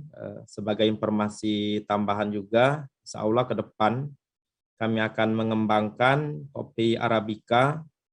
Ini kami sudah mendapatkan kopi Arabica ini yang dari Starbucks ya. Ini insya Allah kalau memang ini sukses, pemasaran kita bukan hanya secara lokal, regional maupun nasional, tapi juga nanti akan meluas ke pasar internasional. Selain itu juga kita akan mendapatkan captive market sendiri, yaitu dari Starbucks-nya sendiri, yang akan menyerap kopi Arabica ini sendiri. Selain itu, kita juga sekarang sedang mengembangkan pertanian buah ya. Kita akan membangun kebun koleksi di Tanjung Enim. Ini juga didesain dan dikembangkan bersama dengan teman-teman IPB. Kami akan mengembangkan mangga red ipori, itu di kemudian alpukat, kemudian durian. Jadi itu akan kita laksanakan juga sesegera mungkin di tahun 2022. Sebagai penutup, saya mengucapkan terima kasih kepada Dinas Pertanian, Dinas Lingkungan Hidup Kabupaten Muara Enim yang support penuh dan berperan aktif dalam pembangunan sirkular ekonomi di Desa Pagardewa, dan teman-teman dari IPB dan himpunan alumni IPB yang juga selama ini telah mensupport PT Bukit Asam dalam menjalankan program Corporate Social Responsibility maupun pengembangan program pemberdayaan masyarakat berbasis pertanian. Billahi taufiq wal hidayah. Assalamualaikum warahmatullahi wabarakatuh. Kami kembalikan ke Mas Sabri selaku moderator. Waalaikumsalam warahmatullahi wabarakatuh. Terima kasih Bapak atas paparan yang sangat menarik. Jadi kalau saya melihat tadi tidak mau kalah ya dengan Bang Sumsel dan yang sebelumnya dari Dinas Pertanian tadi, dari PT Bukit Asam juga ini ada beberapa hal yang sudah sangat real dilakukan ya, mulai dari membina petani, memberikan bantuan alat dan mesin-mesin pertanian, dan yang tidak kalah penting lagi adalah menyerap hasil pertanian tersebut. Karena percuma saja kalau misalnya kita memproduksi banyak, kemudian pasarnya tidak ada gitu ya. Jadi nanti kalau tidak ada yang menyerap, ya bisa jadi harga jatuh dan lain-lain sebagainya. Ini sangat menarik sekali dari PT Bukit Asam ini, sudah menyerap langsung berasnya. Kalau tadi beras organik, beras Dewa Bukit Asam ya, tadi namanya ya. Ya sudah dipasarkan dalam lokal maupun di lingkup nasional. Baiklah, terima kasih Bapak Fenpri Sagara atas materinya. Jadi sebelum kita melanjutkan ke materi yang terakhir, di sini ada sedikit komersial break ya. Jadi acara ini juga disponsori oleh beberapa pihak tertentu. Jadi selamat menyaksikan.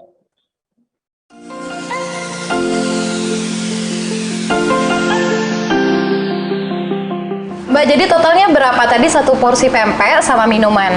50.000. Tapi kayaknya aku nggak bawa cash deh, Mbak. Oh, kalau gitu bayar pakai kris Bang Sumsel Bubble aja. Oh, sekarang udah bisa bayar di sini? Iya, Mbak.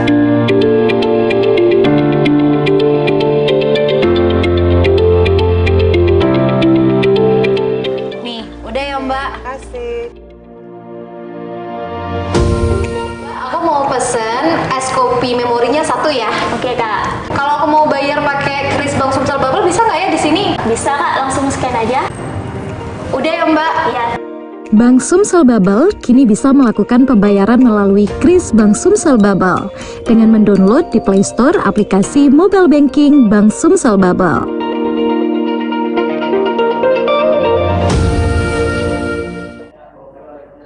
Ya, itulah tadi Bapak Ibu sekalian. Jangan lupa mendownload aplikasi online ya, kris Bank Sumsel Bubble. Itu pembayaran akan lebih mudah. Tinggal scan barcode, selesai.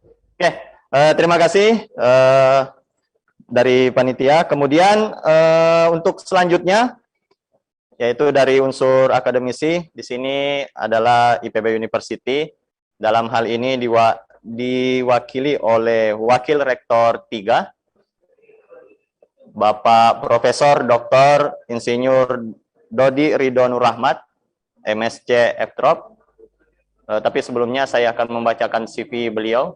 Minta tolong panitia untuk sedikit ditampilkan. Kurang besar. Oh, di sini ada. Oke, terima kasih panitia. Oke, jadi ini CV beliau. Nama lengkapnya adalah Dodi Ridho Nur Rahmat. Beliau dilahirkan di Ponorogo, Indonesia ya, 29 Maret 1970. Nah, mungkin dari teman-teman yang juga akademisi, di sini bisa diakses Scopus ID-nya. Saya juga tadi sempat buka, jadi high index beliau ini adalah 13, tinggi ya. Kalau di kalau kami dosen muda ini ya masih di bawah 10 lah, 3, 5, 7. Beliau sudah 13 untuk Scopus ID-nya. Nah, kemudian beliau sekarang menjabat sebagai Wakil Rektor 3. Kalau di website saya cek itu bagian internasionalisasi, kolaborasi, dan hubungan alumni. Jadi tepat sekali Bapak Rektor mengutus beliau untuk hadir pada acara kita siang hari ini. Nah, untuk latar belakang pendidikan beliau ini alumni Fakultas Kehutanan ya, tahun 1994, kemudian menempuh pendidikan S2 dan S3-nya ini di Jerman. Kemudian untuk publikasi, karangan buku sudah banyak sekali. Kemudian dari jurnal-jurnal internasional juga ya, sudah banyak sekali yang sangat bagus, bereputasi ya. Kemudian dari proceeding juga banyak. Ini kalau saya bacakan satu persatu, ini banyak sekali ya. Jadi saya singkat-singkat saja. Ini ada 16 halaman kalau mau dibaca satu-satu ya. Kemudian beliau juga aktif menulis di beberapa majalah dan surat kabar, ini banyak sekali untuk itu. Kemudian pengalaman profesional juga sangat banyak. Ini di Bappenas, GIZ, USAID juga pernah, banyak ya. Nah, untuk bahasa, karena beliau ini sekolah di Jerman, Jadi bahasa Jermannya sangat bagus sekali, kemudian bahasa Inggris juga iya, bahasa Indonesia, Malaysia. Kemudian untuk bahasa lokal, beliau juga lancar berbahasa Jawa maupun Sunda. Oke, tidak perlu berlama-lama lagi, langsung saja kita sambut Bapak Profesor Dodi Ridho Nur Rahmat. Assalamualaikum, selamat siang Bapak. Mohon maaf Pak, mic-nya sepertinya belum di-on kan? Ya, selamat siang. Ya, selamat siang Pak. Oke, jadi Bapak... saya izin share screen ya. Oh iya Pak. Jadi Bapak Ibu sekalian, langsung saja kita berikan kepada Bapak Prof. Dodi untuk waktunya. Terima kasih. Silakan Pak. Baik, terima kasih. Assalamualaikum warahmatullahi wabarakatuh. Selamat pagi menjelang siang. Salam sejahtera, sehat selalu bagi kita semua. Saya akan mencoba secara singkat share tentang pengembangan buah ya dan komoditas pertanian unggulan berkelanjutan sesuai dengan yang diminta oleh panitia. Nah, sebetulnya ini sangat terkait dengan Undang-Undang 11 2020 ya, Undang-Undang Cipta Kerja di sektor pertanian untuk menciptakan lapangan kerja, meningkatkan ketahanan pangan dan kesejahteraan masyarakat, dan tentu saja melestarikan lingkungan. Nah, kalau kita lihat kawasan lahan pertanian kita, ya sebetulnya lahan pertanian kita itu hanya sekitar 20% dari total luas daratan Indonesia. Ya, luas daratan Indonesia itu sekitar kurang lebih 190 juta hektar, dan kemudian 64% diantaranya adalah kawasan hutan. Ya. Kawasan hutan itu ada 125 juta hektar, sedangkan kawasan pertanian itu kurang lebih 40 juta hektar. Yang saya cek data terakhir itu malah justru sudah berkurang ya, kurang lebih tinggal 37 juta hektar. Nah, demikian juga dengan lahan sawah. Kalau kita bicara pangan ya, sawah itu cukup lama kita berada di kisaran 10-11 juta hektar, tapi ternyata data terbaru itu menunjukkan luas lahan sawah kita juga sudah menurun ya, tinggal kurang lebih 8 juta hektar. Ya, 7-8 juta hektar. Ini tentu saja sesuatu yang memprihatinkan karena kita masih dituntut untuk memenuhi swasembada pangan pajale babe tepi ya, padi, jagung, kedelai, kemudian bawang merah, cabai, kemudian tebu dan daging sapi. Nah itu tentu saja tidak mudah dilakukan ya. Sementara lahan pertanian sendiri juga luas totalnya 20% saja dari luas daratan Indonesia. Nah kalau kita bicara kepemilikan lahan petani itu juga rata-rata di Indonesia itu hanya 0,7 hektar gitu ya. Kalau kita ke Jawa malah kecil lagi gitu ya, 0,3 hektar ya. Nah ini tentu saja tidak bisa dibandingkan dengan pertanian di negara maju ya. Jadi tadi saya mendengar ada yang beras sehat dan sebagainya, nggak apa-apa saya rasa, karena organik sendiri sertifikasinya udah dimonopoli oleh perusahaan tertentu ya. Saya juga heran juga kadang-kadang kata organik itu juga tidak mudah ternyata digunakan. Nah nggak apa-apa kita gunakan beras sehat ya atau non pestisida dan sebagainya. Nah kenapa? Karena memang di kita tidak bisa kemudian apple to apple dibandingkan dengan sistem-sistem pertanian di negara maju. Kita luas lahan pertanian itu hanya 20%. Jadi kadang-kadang saya sampaikan kepada kawan-kawan, Indonesia itu benar nggak sih negara agraris gitu ya? Kalau kita bandingkan dengan Inggris misalnya, ya jauh sekali Inggris itu mengalokasikan lahan pertaniannya 72%, kita hanya 20%, ya dibandingkan dengan Australia, Amerika sekalipun yang negara maju, mereka semua negara maju, tapi alokasi lahan pertaniannya sangat luas ya. Amerika dan Australia itu kurang lebih 50%. Australia sendiri kalau kita lihat luasan lahan pertaniannya totalnya sekitar 375 juta hektar, ya 375 juta hektar. Jadi 2 kali lipat dari luas total daratan Indonesia, atau hampir mungkin 8-10 kali lipat ya, hampir 10 kali lipat luas lahan pertanian Indonesia. Lalu karena itu kalau kita cermati ya, Australia, Amerika walaupun negara maju, ya mereka memproduksi alat-alat elektronik dan sebagainya, tapi juga masih mengekspor produk pertanian. Kita masih impor kedelai dari Amerika, kita impor daging sapi dari Australia dan sebagainya. Ya, buah-buahan juga banyak dari Australia. Ya, Itu karena mereka mengalokasikan lahan pertanian sangat besar. Nah, sementara kita hanya mengalokasikan 20% dari total luas daratan kita yang juga sebenarnya tidak terlalu luas juga kalau daratannya. Indonesia kan laut ya, sebagian besar masih didominasi oleh laut. Nah, oleh karena itu tentu saja kita mesti berstrategi begitu ya. Bagaimana agar lahan pertanian kita tadi yang hanya 20% ini bisa memenuhi kebutuhan pangan 270 juta jiwa. Yang pertama tentu saja masalah target dari swasembada tentu harus kita sesuaikan juga. Kalau misalnya swasembada hanya padi gitu aja barangkali bisa kita kejar karena beras adalah komoditas politik ya. Swasembada beras komoditas politik, tapi kalau pajale babi tepi saya agak ragu terus terang saja. Apakah kita harus bisa swasembada keseluruhan tadi gitu ya, ataukah kita cukup swasembada beras plus beberapa produk yang memang secara ekonomi dia memiliki nilai finansial atau komersial yang tinggi seperti buah-buahan. Ini juga salah satu alternatif. Kemudian yang kedua, kita harus mau berbagi ya, menghilangkan juga egoisme sektoral.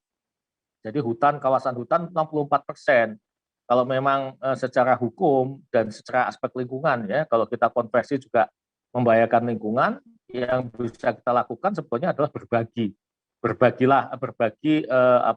lahan untuk multifungsi ya.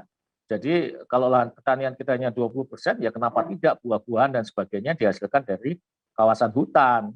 Nah, alhamdulillah dengan adanya Undang-Undang Cipta Kerja kemudian dan turunannya ya, peraturan pemerintah nomor 23 tahun 2021 dan peraturan Menteri LHK nomor 8 tahun 2021 itu sudah dimungkinkan ya adanya multi usaha kehutanan. Jadi di hutan nanti bisa nanam pohon-pohon buah ya, bahkan untuk tanaman pangan yang lain ya dengan kriteria tertentu itu sudah dimungkinkan ya, dan tidak perlu mengajukan izin baru ya, cukup merevisi rencana kerja. Jadi kira-kira seperti itu. Ini adalah salah satu terobosan yang mungkin di Sumatera Selatan juga bisa dilakukan, karena di Sumatera Selatan saya yakin banyak sekali kawasan hutan yang kurang produktif. Nah, kalau kita bisa resumekan gitu ya, kebijakan multi usaha di bidang pertanian dalam arti luas ya, termasuk kehutanan, peternakan dan sebagainya, harus memperhatikan prinsip keberlanjutan ya, baik dari sisi sosial, akseptabilitas sosial ini yang paling penting, kemudian kelayakan ekonomi dan kelestarian lingkungan.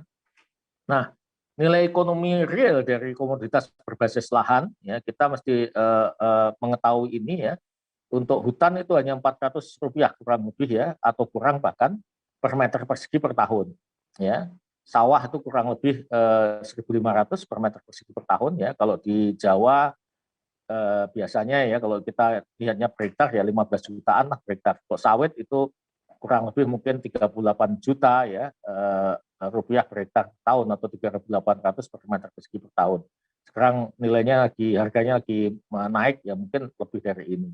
Nah, kalau kita punya ternak rumah ya, perumahan ya, kalau kita komersialkan itu kurang lebih 1 tahun itu per meter persegi itu ada tambahan nilai atau revenue 40.000. Kalau kita punya 100 meter ya, berarti kan 4 juta kan, 100 meter kan gitu. Nah, kalau punya 1 hektar ya 400 juta kan kurang lebih gitu, kali 10.000. Nah, ternyata ada di sini tanaman atau produk pertanian, komoditas pertanian itu yang lebih tinggi nilainya dibanding perumahan atau bisa kompetitif lah, yaitu hortikultura. Hortikultura itu termasuk buah-buahan ya, durian tadi yang banyak disinggung-singgung tadi ya, yang sebetulnya kalau saat ini buah itu kita bisa membuat namanya buah-buahan yang off season. Jadi buah yang bisa pohon yang bisa berbuah, tetap bisa berbuah walaupun tidak musim buah.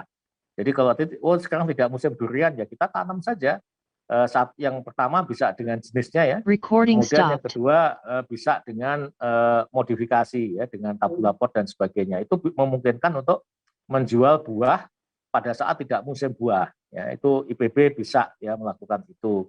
Nanti kawan-kawan dari DPD HA Sumatera Selatan bisa berkunjung juga di kebun IPB Sukamantri yang sudah kita tata, dan beberapa kebun yang lain yang sudah mulai menghasilkan ya. Kemarin minggu yang lalu, tepat seminggu yang lalu ya, hari Sabtu minggu yang lalu saya ke Kebun IPB Sukamantri ya, mencoba durian, pas kebetulan juga ada yang berbuah, durian montong.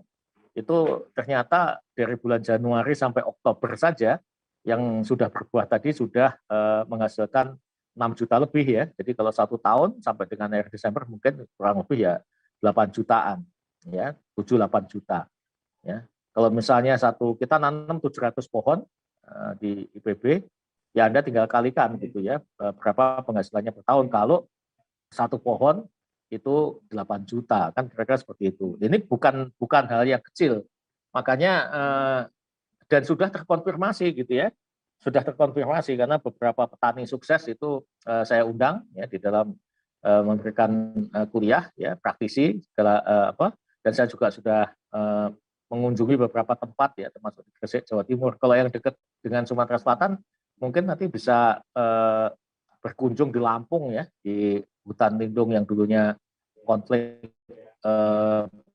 puluhan tahun ya, Pak Indi Bantara itu mungkin bisa di sana itu juga sudah 1 hektar 400 juta ya minimal ya menghasilkan saat ini, dan petani berbondong-bondong untuk menanam buah-buahan ya, apuket, durian, dan lengkeng ya misalnya, selain tanaman-tanaman hutan baru misalnya yang juga punya nilai ekonomi tinggi.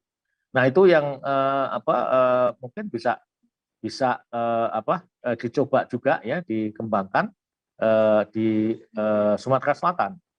Tidak hanya di pertanian, tetapi juga bekerjasama dengan masyarakat ya, melalui pola-pola sosial forestry maupun perusahaan, karena perusahaan kehutanan HPH, HTI itu pada saat ini sudah boleh mengembangkan tanaman-tanaman pertanian juga ya. Jadi ini yang mudah-mudahan nanti bisa meningkatkan ketahanan pangan kita. Nah tentu saja aspek lingkungan juga harus kita perhatikan ya. Kalau saya menggambarkan aspek lingkungan itu dibatasi oleh batas bawah itu namanya adaptability level ya, atau tolerance ya, garis tolerance yang di atas ini limits ya, limits atau reversibility level gitu, kira-kira seperti itu. Jadi ya kita boleh sebetulnya mengelola lingkungan ya, ada kerusakan sementara, yaitu wajar, pasti ada kerusakan sementara, tetapi sepanjang yang kita lakukan itu masih dapat pulih atau reversible, itu masih dalam kategori sustain ya, sustainability path ya, batas-batas yang kita bisa mengkategorikan masih bisa sustain. Demikian halnya dengan di batas bawah ini, tidak perlu juga kita mengembalikan lingkungan itu 100% seperti semula, karena ini akan resource waste ya, jadi kita malah akan ke kemubaziran sumber daya ya, karena pada dasarnya manusia makhluk hidup itu punya daya adaptasi gitu ya. Jadi tidak perlu juga kita setelah minum, contohnya kalau kita minum kan nggak perlu harus pakai minum Aquades terus ya, yang minumannya kita minum ya masih adalah sedikit bakteri ya, tapi yang tidak berbahaya kan gitu, tidak perlu kita minum Aquades. Demikian juga dengan lingkungan sebetulnya juga tidak harus 100% kembali seperti kondisi asli, ya nggak seperti itu juga gitu ya. Tetapi juga sebaliknya tidak boleh kita membuat kerusakan yang tidak bisa pulih. Kira-kira seperti itu. Nah ini sedikit panduan dalam pemanfaatan lahan ya. Ada konsep penapisan ya, sosial, jadi ditapis, jangan dibobot kalau bisa ya. Kalau membuat perencanaan, ditapis atau difilter ya, disaring ya. Sosial, kemudian setelah lolos dari saringan sosial, penapisan sosial, masuk ke ekonomi, dan kemudian setelah lolos dari penapisan ekonomi masuk ekologi. Bukan berarti ekologi ini tidak penting, tetapi kalau terkait dengan masyarakat pasti sosial dulu. Ya, karena kalau dibalik ekologi dulu, nanti secara sosial dia tidak bisa diterima, not accepted, maka yang terjadi ya ditebangin lagi ya, yang tanaman yang kita tanam ditebangin lagi, dibakar dan sebagainya. Maka harus dari aspek sosial dulu, kira-kira seperti itu. Nah, kemudian multi usaha komoditas berbasis lahan ini saat ini sangat banyak ya tawaran untuk investasi bisnis hijau, bukan lagi ke yang intangible atau karbon ya, itu sudah ya masanya kelihatannya sudah akan lewat, karena juga saat ini karena NDC kan tidak diperbolehkan untuk perdagangan karbon internasional ya, yang dibolehkan nasional atau dalam negeri itu pun belum ada ketentuannya. Nah itu yang menarik justru tadi bisnis hijau tadi. ya, bisnis-bisnis yang menghasilkan keuntungan tinggi tetapi ramah lingkungan. Seperti agroforestry, tanaman buah-buahan itu juga sangat menarik, dan saat ini cukup banyak ya, saya aja minggu yang lalu berapa kali ya, 3 kali atau lebih bahkan itu Zoom meeting ya dengan beberapa potensial investor dari Eropa ya, dari beberapa negara gitu yang sudah mulai nanya-nanya tentang bagaimana prospek bisnis hijau di Indonesia. Ini luar biasa ya, dan mudah-mudahan kondisi pandemi yang sudah mulai membaik di Indonesia, kita nggak boleh lengah ya. Saya sendiri kebetulan ketua Satgas Red di IPB, begitu alhamdulillah kondisinya sudah membaik, tapi kita nggak boleh lengah gitu. Tapi overall sebetulnya ini juga harus kita manfaatkan, kita mulai buka investasi dan sebagainya. Karena kalau menurut CDC-nya US itu Indonesia itu levelnya terendah ya COVID di dunia itu level 1 kita itu masuknya level 1. Jadi boleh dibilang sudah hampir hijau lah gitu ya. Ini sesuatu yang tentu saja menggembirakan dan harus terus kita jaga ya, walaupun kemungkinan besar ketika sudah mulai menurun seperti ini kan protokol kesehatan mulai banyak longgar sehingga bisa naik lagi. Mudah-mudahan sih tidak naik lagi karena ini menjadi angin segar untuk investasi ya, sehingga nanti bisnis-bisnis yang pada awalnya sempat kesulitan juga bisa naik lagi. Nah, ada beberapa masalah yang kita identifikasi dalam pengembangan produk-produk pertanian. Ya, yang pertama adalah data yang kurang sesuai gitu ya. Ya, data yang kurang sesuai. Ini menurut penelitian IPB dari data desa presisi itu sebetulnya data monografi desa ya yang ada saat ini ya, memang dari sampel yang kita ambil ya, baik di Jawa maupun luar Jawa, tidak semua dari sampel itu akurasinya itu hanya kurang lebih sekitar 50% ya, artinya ada kurang lebih inakurasinya sampai kurang lebih 40% sampai 49%. Ya, bayangkan itu cukup tinggi ya, tidak akurat ya data yang kita gunakan. Nah, dan itu adalah data resmi begitu ya. Nah, data resmi itu kebanyakan menggunakan data betul Bapak Ibu sekalian. Saya membedakan data betul dengan data benar ya. Kalau data benar itu outputnya kebenaran Pak. Kalau data betul outputnya kebetulan. Nah, sayangnya data resmi itu ya kebanyakan data betul. Jadi itu yang harus kemudian kita perbaiki ya, kita improve ya, sehingga data itu harus benar-benar menunjukkan realitas ya. Kalau tidak, maka aspek perencanaan yang kita buat yang bazir gitu, atau akurasinya akan sangat rendah. Nah, kemudian masalah yang kedua adalah rendahnya produktivitas ya, dan kapasitas sumber daya manusia. Ya, solusinya adalah meningkatkan sistem produksi ya, kemudian nah ini yang kita lakukan di IPB adalah menerjunkan anak-anak muda ya, terdidik ya, alumni muda IPB menjadi CEO ya di BUMDes ya. Kita punya program OVOC ya, One Village One CEO ya, kemudian kita melakukan pembinaan dan pembenahan BUMDes. Alhamdulillah beberapa minggu yang lalu kita sudah ekspor ke 11 negara dari BUMDes ya, BUMDes yang kita bina. Totalnya yang sudah kita bina itu 53 desa sejak tahun 2019. Kemudian kena pandemi, tapi alhamdulillah masih bisa cukup masih bertahan ya dengan platform online dan sebagainya. Bahkan kita bisa ekspor.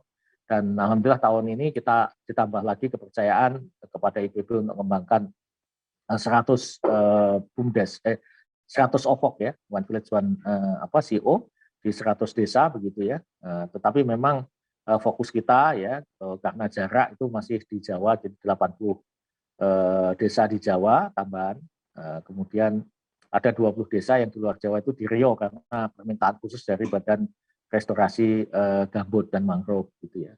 Nah, kemudian yang ketiga itu adalah lemahnya lembaga atau kelembagaan usaha di desa begitu ya.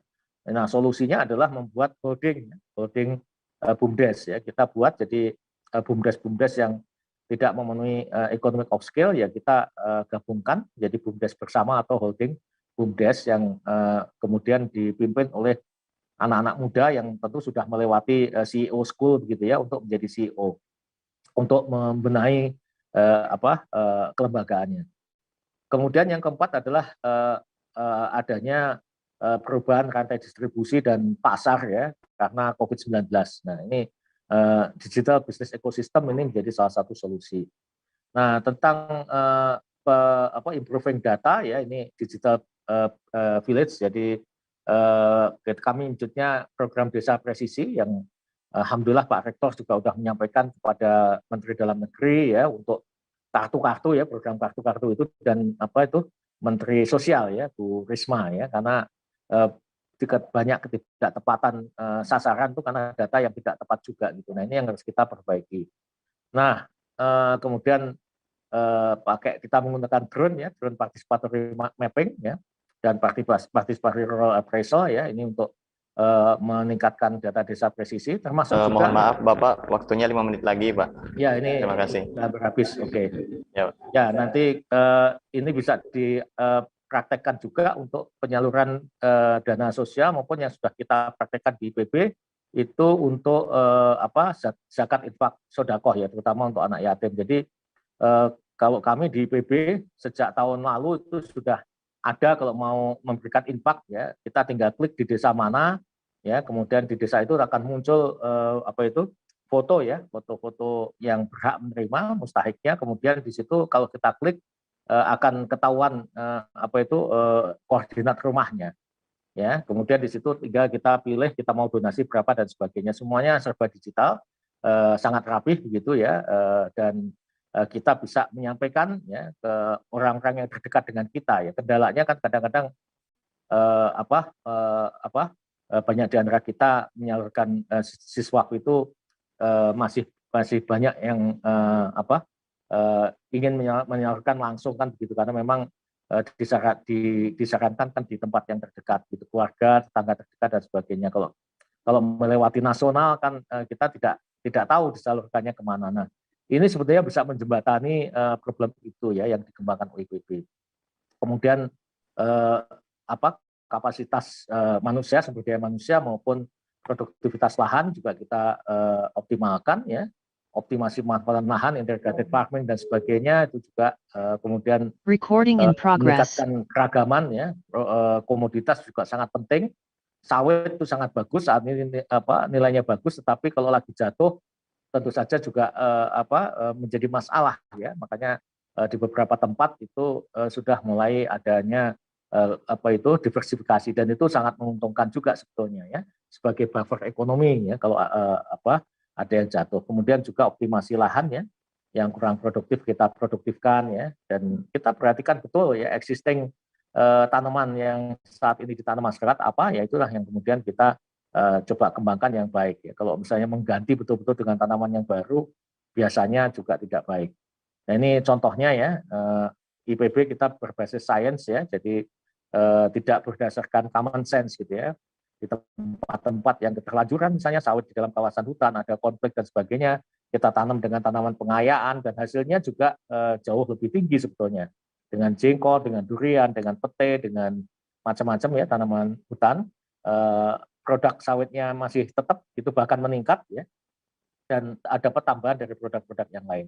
Ini kelihatannya nggak mungkin, tapi ini penelitian 9 tahun sudah kita lakukan di plot CRC dengan Jerman di Jambi ya. Ini punya peluang lah setidaknya begitu ya, bahwa nantinya mungkin ada trade off barangkali ya, tetapi secara umum solusi-solusi seperti ini bisa menyejahterakan petani, demikian juga dengan aspek lingkungannya juga kena gitu. Jadi ini adalah solusi yang mungkin bisa kita kembangkan, termasuk mengembangkan buah-buahan bisa dilakukan.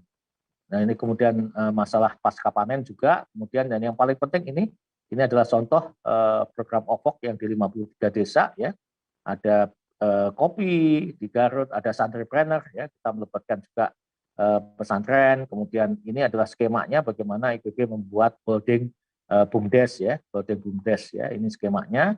Ini adalah off-takernya, kita punya kerjasama dengan kurang lebih dari 40 supermarket di sekitar Jabodetabek ya, memang masih sekitar Jabodetabek ya, termasuk juga tentu saja Serambi Botani yang dimiliki oleh IPB. Nah ini kita salurkan ke sana, plus yang online market dan ekspor ya sudah kita lakukan. Kemudian distribusi juga demikian ya, karena sekarang ini banyak bekerja di rumah, ya menjual dari rumah, membeli dari rumah, ya kita banyak juga bekerja sama dengan online platform online dan itu alhamdulillah cukup berhasil. Ini mempersiapkan bagaimana kita mempersiapkan CEO School ya, kita ada yang Agripreneur Camp ya, sekolah kopi dan sebagainya. Kemudian ini adalah model ekosistem usahanya ya. Dan ini adalah digital business ekosistemnya yang kita kembangkan. Saya rasa itu. Terima kasih. Assalamualaikum warahmatullahi wabarakatuh. Waalaikumsalam warahmatullahi wabarakatuh. Terima kasih Bapak atas paparannya. Jadi ini sangat menarik sekali ya. Jadi ada beberapa terobosan yang telah dilakukan oleh Institut Pertanian Bogor, IPB University, namun di dalamnya tetap memegang konsep pertanian yang berkelanjutan. Oke, Bapak Ibu sekalian, kami kembali mengingatkan bahwa di awal tadi saya mengatakan ada kuis ya untuk beberapa orang peserta. Jadi nanti silakan terus diperhatikan. Jadi Bapak Ibu sekalian, demikianlah tadi presentasi dari keempat narasumber kita, mulai dari Dinas Pertanian, Tanaman Pangan dan Hortikultura Provinsi Sumatera Selatan, dan juga dari Direktur Bisnis Bank BPD Sumsel Babel, kemudian dari GMPT Bukit Asam, dan yang terakhir barusan saja kita dengarkan yaitu presentasi dari Wakil Rektor 3 IPB, Bapak Profesor Dr. Insinyur Dodi. Bapak Ibu sekalian, sesi yang selanjutnya yaitu diskusi atau tanya jawab. Silakan Bapak Ibu jika ingin bertanya untuk raise hand saja di aplikasi Zoom-nya. Silakan diklik reaksinya untuk raise hand jika ada yang ingin ditanyakan. Di kita ada sekitar 10-15 menit.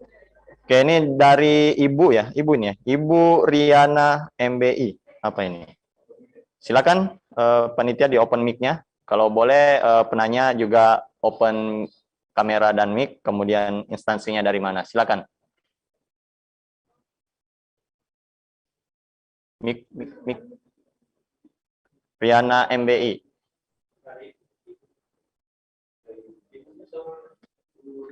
Sudah bisa ya? Ibu silakan diaktifkan mic-nya dan pertanyaannya ditujukan ke siapa?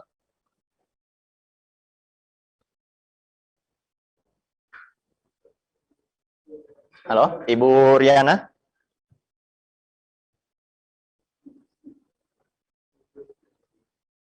Atau mungkin ada yang tekan? Oh ya, jadi sambil menunggu pertanyaan dari Zoom secara interaktif, di sini sudah ada beberapa pertanyaan sebenarnya yang masuk lewat chat. Ini yang langsung saja saya bacakan ya. Ya, ini ada titipan katanya. Oke, jadi untuk Bang Sumsel Babel dulu, Pak Anton ya. Ini pertanyaannya, apakah Bank Sumsel Babel juga memiliki program untuk pengembangan budidaya perikanan laut dan tambak ikan? Ini sepertinya pertanyaan secara luas. Karena tadi kita lihat beberapa yang dibahas itu lebih ke pertanian beneran ya, padi, buah-buahan, dan lain-lain. Nah, timbullah pertanyaan dari peserta, apakah Bank Sumsel Babel juga memiliki program untuk pengembangan budidaya perikanan laut dan tambak ikan? Kami persilakan kepada Bapak Anton untuk merespon. Baik, terima kasih Mas Moderator. Secara prinsip, segala usaha ya, pertanian dalam arti luas, bahkan bukan hanya pertanian saja, seperti tadi kami pernah sampaikan beberapa sektor ekonomi yang kita biayai. Jadi selama usaha itu memang ada dan memang visible, melalui program KUR atau kalau kebetulan KUR ini kan secara maksimum kredit hanya 500 juta. Di luar KUR ya bisa dengan program yang biasa. Itu Bank Sumsel Babel siap memberikan pembiayaan. Sebagai contoh ya, kalau perikanan laut ya, kami ini justru agak surprise ya, di daerah Sungsang ini kami memberikan pembiayaan untuk nelayan tangkap ya, kalau di sana di nelayan tangkap laut ya, itu sampai 15 miliar lebih di daerah Sungsang. Ya, itu yang pertama. Kedua, tambak ya. Nah, tambak ini kita sekarang sedang aktif untuk membiayai udang faname. Ya, udang faname. Salah satunya yang sekarang sudah berjalan, kebetulan belum di Sumsel ya, itu di Bangka Belitung. Kita sudah memberikan pembiayaan untuk udang faname di banyak tambak. Nah, di dalam waktu tidak lama lagi, karena saya kebetulan kurang lebih 2-3 minggu lalu baru datang ke satu daerah di perbatasan Lampung dan Oki ya, itu masuknya ke Kabupaten Oki. Di sana ada tambak udang ya, yang kebetulan di bawah dulunya di dalam lingkup grup Carun Pokpan. Sekarang koperasinya sudah mandiri sehingga membutuhkan pembiayaan dari bank. Nah, kami kebetulan saya sendiri sudah hadir di sana. Dan itu penambaknya luar biasa ya, ada 4.000 petambak. Nah ini mungkin tadi mungkin dalam paparan saya sampaikan bahwa mungkin perikanan ke depan akan cukup besar dan banyak ya. Jadi salah satu potensi itu di udang di faname itu di daerah perbatasan Oki dan Lampung. Jadi kalau misalnya pertanyaannya adalah apakah sektor perikanan laut dan tambak yaitu bisa dibiayai, ya saya dengan tegas sampaikan itu kita bisa biayai. Terasa demikian, Mas Moderator, terima kasih. Ya, terima kasih Bapak atas tanggapannya. Jadi buat yang bertanya bisa ya, ada itu. Nah, sekalian Bapak, ini ada pertanyaan untuk Bapak juga. Apakah Bank Sumsel Bubble membuka kesempatan bagi mahasiswa untuk bekerja sama atau magang, Pak? Jadi sekalian aja, Pak. Mohon direspon. Prinsipnya program magang itu ada ya, dan itu sudah berjalan lama ya. Memang nantinya akan terbagi gitu ya. Apakah magangnya ini, karena ini kan konteksnya adalah IPB. Apakah magangnya yang berbunyi magang perbankan, artinya mereka magang untuk mengetahui pekerjaan-pekerjaan perbankan, atau magang yang seperti tadi yang saya sebenarnya tertarik adalah apa yang digagas oleh IPB itu, yang namanya adalah One Village, One CEO. Nah, jadi Bank Sumsel Bubble punya satu klaster atau satu ekosistem, ya misalnya kita bilang pembinaan kelompok tani atau klaster tani padi gitu. Nah, dikelola CEO ya, bahkan saya lihat tadi yang dari Pak Wakil Rektor 3 itu menyampaikan bahwa ada holding BUMDes gitu. Oh, itu akan sangat baik sekali. Jadi sebetulnya bukan saja berbicara mengenai Bank Sumsel Bubble, tapi saya sebetulnya membuka kesempatan, sebetulnya banyak peluang ya kalau para mahasiswa, lebih-lebih mahasiswa muda gitu ya, yang mau berkontribusi. Ya, hari ini saya juga terbuka wawasan gitu bahwa ternyata IPB banyak sekali program-program yang sangat bagus. Bagaimana pemanfaatan lahan ya, ada lahan hutan gitu ya. Bagaimana ada One Village, One CEO, saya rasa itu sangat baik sekali. Karena apa? Kalau kita bicara mengenai petani gitu ya, rata-rata kan petani yang sudah berumur ya. Itu yang pertama. Kedua, ya knowledge dan banyak hal yang memang agak kalah dengan anak-anak muda yang mungkin sudah sekolah dan lain-lain. Nah, ketika mahasiswi IPB itu bisa hadir di sana dan membuka wawasan ya dengan pertanian yang lebih modern ya dan akses pasar yang lebih terbuka.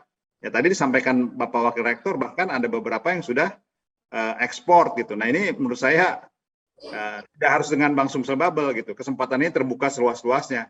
Cuman permasalahannya adalah kita mau tidak. Ya. Kuliah di IPB, ya mungkin saya menyindir diri saya sendiri gitu, kerjanya di bank. Ya, nanti datangnya ke sawah, ke kebun gitu ya, itu mungkin jauh lebih baik. Saya rasa demikian. Terima kasih. Ya, terima kasih Bapak atas responnya. Jadi buat Bapak Ibu sekalian, sudah direspon dengan baik sekali. Jadi Bank Sumsel Bubble ini sangat terbuka ya pintunya untuk kita belajar di sana, baik itu magang ataupun kerjasama yang lainnya. Jadi kalau kita di bidang pertanian ini, ahli perbankan, ahli dan lain-lainnya, apalagi pertanian gitu katanya ya. Oke, Bapak Ibu sekalian, ini ada pertanyaan selanjutnya. Ini ditujukan untuk PTBA Bukit Asam ya. Jadi langsung saja, ini ada beberapa pertanyaan. Yang pertama, sama seperti yang Bang Sumsel tadi, apakah PTBA ini membuka kesempatan bagi mahasiswa untuk bekerja sama atau magang? Kemudian, selanjutnya, itu yang pertama tadi, Yang selanjutnya sehubungan dengan program ini dulu, food estate, apakah PTBA memiliki program khusus? Kemudian yang kedua, apakah sudah ada koordinasi atau sinergi dengan pemerintah untuk mendukung perwujudan food estate Sumsel ini? Atau PTBA ini bekerja sendiri-sendiri gitu? Oke, silakan Bapak Fenpri ya untuk merespon. Yang pertama tadi, apakah membuka kesempatan magang untuk mahasiswa atau magang dan lain-lainnya? Pak Fenpri masih hadir ya? Iya, kasih. Ya, silakan Pak. Sabri, saya jawab yang pertama dulu terkait dengan keterbukaan PTBA ya. Iya, Pak. Kami sangat menyambut baik apabila nanti dari IPB akan mengirim teman-teman mahasiswa baik untuk PKL maupun tugas akhir. Kalau mahasiswa S2, S3 kalau mau melakukan riset juga kami sangat terbuka. Ada ruang riset yang lebar sekali, kami akan fasilitasi juga. Kemudian kami juga sangat terbuka apabila IPB juga akan mengirim teman-teman mahasiswanya untuk KKN tematik di Bukit Asam. Kita ada banyak sekali objek yang dapat dilakukan KKN tematik maupun riset oleh teman-teman dari IPB. Jadi kami sangat terbuka sekali, Mas Sabri. Kami menunggu sebenarnya. Ya, Pak, siap. Kalau tidak salah bulan Juni saya sama Pak Dodi juga sudah sempat Zoom meeting juga terkait dengan kerjasama dengan antara PTBA dengan IPB. Itu sudah sempat kita diskusikan juga. Kami menunggulah pokoknya kapan mau ini. Baik Pak, baik. Oke. Kemudian yang kedua terkait program, kami ada program yang memang kita sudah desain secara komprehensif. Itu namanya itu program ruang rural. Jadi program ruang rural ini terdiri dari program pertanian, peternakan, perikanan, perkebunan, dan riset-riset lainnya yang terkait dengan sektor tersebut. Nah, memang sementara ini kami masih laksanakan secara mandiri program ruang rural ini terkait memang program charity kita ya, program pemberdayaan masyarakat PPM kita dan community development.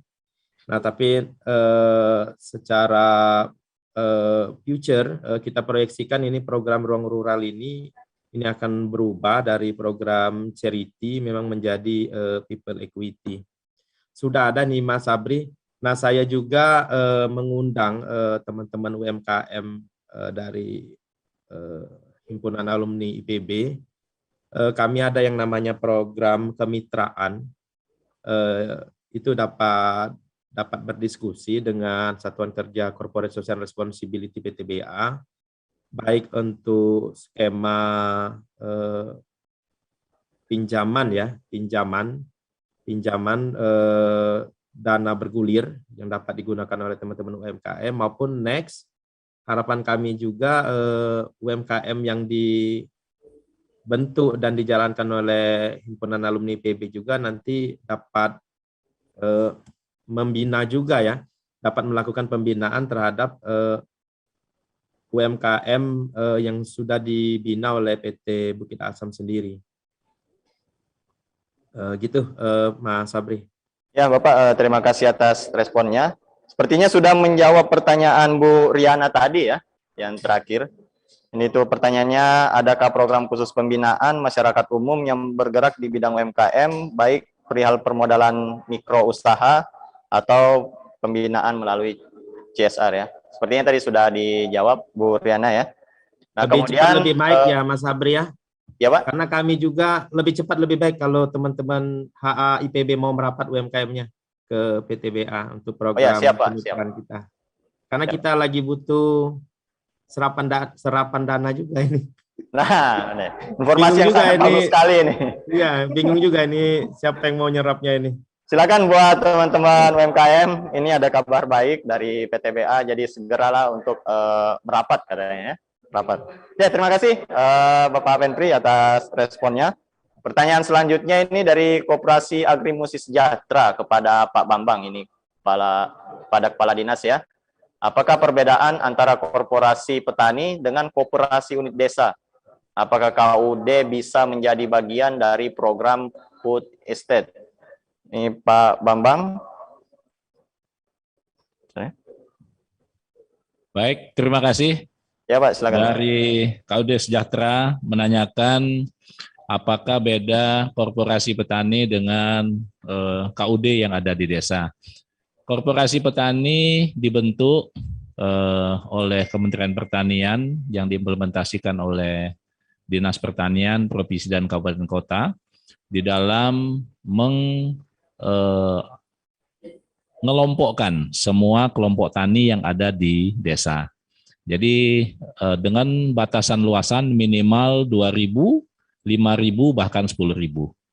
Jadi ada ketentuan khusus untuk korporasi petani food estate. Petani food estate yang terbentuk dalam korporasi seperti di Oku Timur itu masing-masing korporasi yang sudah terbentuk ada badan hukum ya, dan memang mendapat support. Kalau kemarin dibantu oleh Pak Gubernur, masing-masing korporasi itu ada bantuan combine harvester dan juga traktor roda 4. Dan bagi KUD bisa bergabung dengan korporasi petani di dalam keanggotaan maupun bekerja sama di dalam mengembangkan korporasi petani tersebut. Jadi dalam hal ini kami mengajak KUD yang ada di desa-desa dapat bergabung dengan korporasi petani dengan minimal luasan satu korporasi itu 2.000 hektar.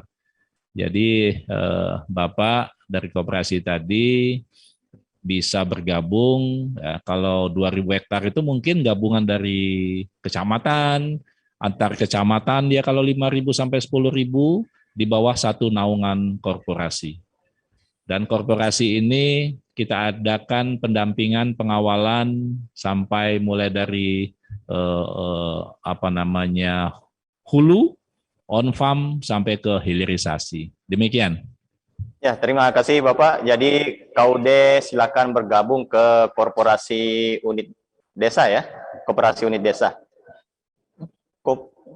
Koperasi petani ya. Ya, terima kasih Bapak atas responnya. Ini masih ada pertanyaan selanjutnya untuk Bapak ya. Ini dari Sugiono ya. Kebijakan pemerintah untuk pengembangan kakao kawasan barat Sumatera, ada di Sumatera, tepatnya ini Sumatera Barat. Bagaimana kalau di Sumsel dibuat pengembangan kampung coklat dengan berbagai hasil olahannya, minimal seperti Blitar? Terima kasih. Bagaimana Bapak? Baik, terima kasih Pak Sugiono. Food estate ini memang tidak dibatasi hanya produk tanaman pangan dan horti juga ya. Bisa juga tanaman perkebunan. Jadi food estate seperti di Sumatera Barat memang ada pengembangan kakao. Di Sumatera Selatan dimungkinkan untuk itu. Yang terpenting harus ada potensi korporasi petani, Bapak Ibu sekalian. Sehingga food estate ini berbasis korporasi petani. Komoditas apapun silahkan. Bisa kakao, bisa kopi, bisa komoditas unggulan lainnya yang ada di Sumatera Selatan. Kami siap mendampingi bersama Dinas Perkebunan, dinas lainnya juga sektor pertanian di dalam mengembangkan food estate yang ada di Sumatera Selatan. Terima kasih. Terima kasih Pak. Jadi untuk food estate ini untuk seluruh komoditas Pak ya, nggak terbatas dari yang dibahas tadi aja. Nah kemudian pertanyaan terakhir untuk Bapak, ini masih untuk Bapak lagi, jadi sekalian aja Pak, jadi nanti nggak berlama-lama. Jadi ini sepertinya ke arah perikanan juga Pak. Apakah untuk budidaya perikanan laut dan tepi laut, dalam hal ini tambak di Sumsel memiliki potensi yang baik, termasuk perikanan jaring apung laut, Pak? Baik, kalau untuk sektor perikanan, saya sendiri kurang begitu mempunyai update datanya, tetapi memang sebagian kecil petani-petani kita yang ada di daerah bantaran sungai, di daerah Pasang Surut dan Lebak, memang mereka mix usaha taninya dengan ikan ya, terutama ikan-ikan air tawar. Nah ini memang juga seperti program Pak Gubernur yang insya Allah di pertengahan November akan di-launching oleh Pak Gubernur, yaitu Sumsel Mandiri Pangan. Sumsel Mandiri Pangan ini sejalan dengan program yang akan di-launching oleh Pak Menteri Pertanian, yaitu Integrated Farming, yang berbasis jagung, tetapi mix dengan sektor perikanan, ada juga komoditas perkebunan di dalam satu kawasan. Kalau Integrated Farming itu minimal 20 hektar. Sedangkan Sumsel Mandiri Pangan, kita lebih kepada bagaimana mensupport rumah tangga miskin, jadi dia per kakak per rumah tangga miskin pendekatannya. Demikian. Ya, terima kasih Bapak atas tanggapannya. Jadi juga berpotensi ya, jadi integrated farming tadi melibatkan beberapa komoditas dan juga luasan yang memang cukup luas ya. Oke, jadi Bapak Ibu sekalian, saya pikir banyak sekali pertanyaan yang ingin Bapak Ibu tanyakan. Akan tetapi di sini alokasi waktu kita sudah habis, jadi mohon maaf jika ada pertanyaan yang belum terjawab. Nanti mungkin bisa di chat aja ya, nanti panitia bisa sampaikan ke 4 orang narasumber kita. Jadi Bapak Ibu sekalian, demikianlah sesi webinar dan talk show pada hari ini. Kami mengucapkan terima kasih kepada bapak-bapak narasumber, mulai dari Dinas Pertanian, kemudian dari PT BA, Bank Sumsel, dan juga dari Wakil Rektor 3 IPB. Jadi kalau saya dapat simpulkan di sini yang paling kita butuhkan adalah kolaborasi atau sinergitas dari berbagai stakeholder, baik itu dari pemerintah dengan kebijakannya, kemudian dari BUMD, BUMN atau swasta. Di sini baik dari Direktur Bisnis BPD Sumsel dan juga dari Bukit Asam tadi, bahwa mereka ini tidak bisa berjalan sendiri-sendiri ya, jadi butuh sinergis. Anggap saja misalnya dari Bank Sumsel tadi punya dana banyak, kemudian tidak ada UKM gitu ya, mau dikemanain ini ya. Nah kemudian yang terakhir juga tadi Pak Penpri masih ada dana gitu ya, jadi ini UKM silakan ke mereka berdua ini. Oke, kemudian dari paparan Wakil Rektor 3 tadi juga menekankan konsep berkelanjutan. Jadi kalau kita perhatikan semenjak COVID ini menyerang, kalau kemarin dari laporan dari Menteri Pertanian itu bahwa pertanian ini trennya selalu positif, walaupun positifnya dekat-dekat nol, tapi selalu positif. Nah, makin triwulan ke sini, triwulan 2021 itu makin meningkat. Oke, jadi Bapak Ibu sekalian, itu saja dari saya. Terima kasih Bapak narasumber sekalian. Semoga kami dapat mengambil manfaat dari materi yang telah disampaikan, dan semoga cita-cita kita mewujudkan food estate Sumatera Selatan ini dapat segera terwujud dan memiliki banyak program. Oke, jadi sebelum closing ini seperti biasa, ada sedikit komersial break sebelum saya sampaikan ke host. Demikian dari saya, terima kasih. Assalamualaikum warahmatullahi wabarakatuh.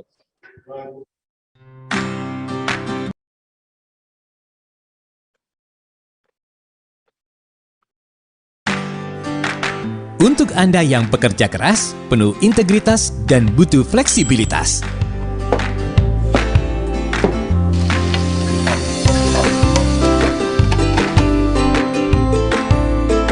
Untuk Anda yang suka mobilitas, ada solusi untuk setiap masalah.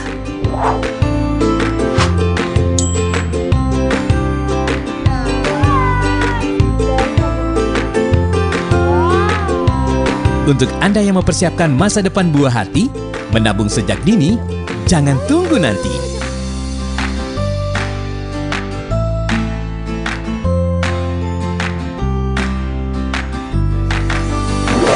Tukarkan poinnya, pilih hadiahnya, dan raih Super Grand Prize dan Grand Prize yang diundi di setiap cabang Bank Sumsel Bubble. Bank Sumsel Bubble, mitra Anda membangun daerah.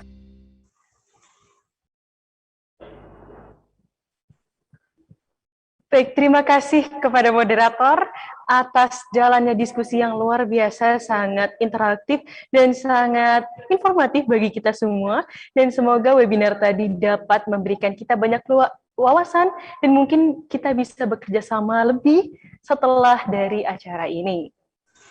Baik, sebelum saya melanjutkan untuk menutup acara ini, saya ingin bertanya kepada Bapak Ibu sekalian, apakah sudah ada yang melakukan transaksi pada Festival Buah dan Pertanian Unggulan 4 Nasional pada hari ini? Mungkin boleh untuk Bapak Ibu yang sudah melakukan transaksi, berkata bisa bilang di chat siapa saja yang sudah bertransaksi.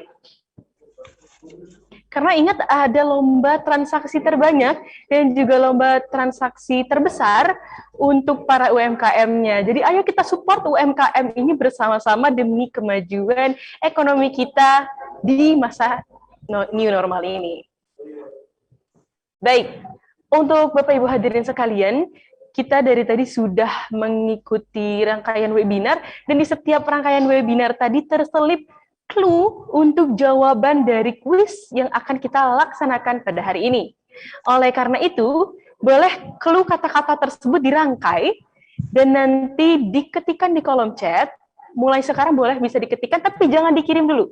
Nanti akan saya hitung mundur untuk serentak dikirimkan dan 3 pemenang pertama adalah 3 orang yang pertama kali mengirimkan jawabannya via kolom chat.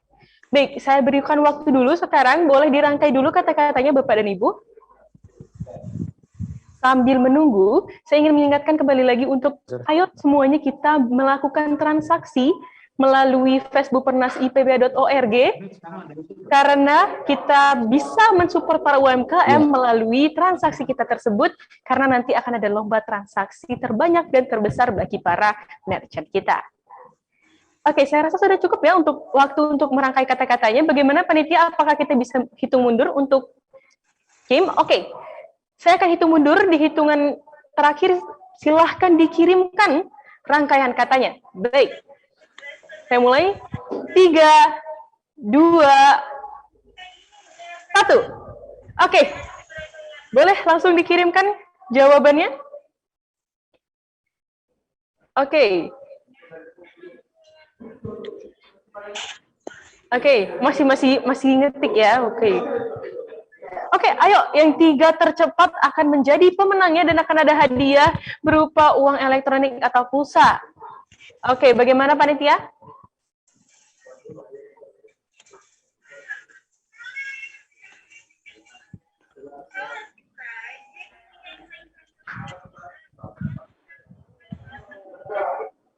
Oke, kita sudah mendapatkan pemenangnya ya?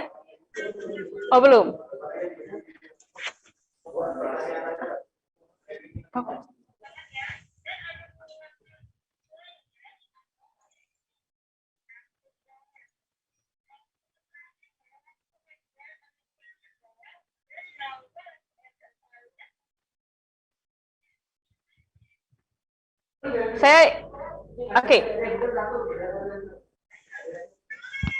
Oke, kita masih menunggu. Oke, sambil menunggu, saya ingin mengingatkan kembali lagi untuk Bapak dan Ibu agar dapat bertransaksi melalui Facebook Pernas.org.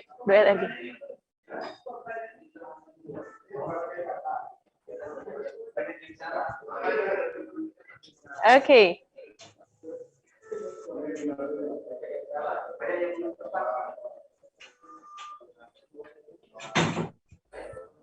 Siapa tuh?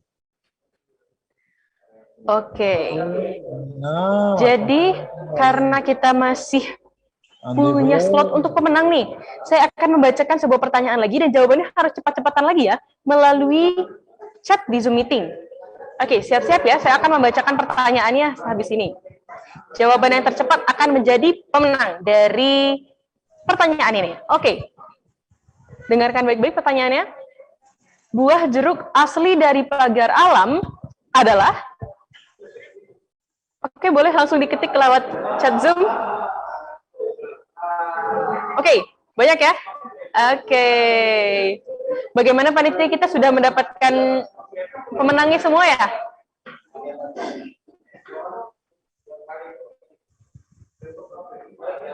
Oke.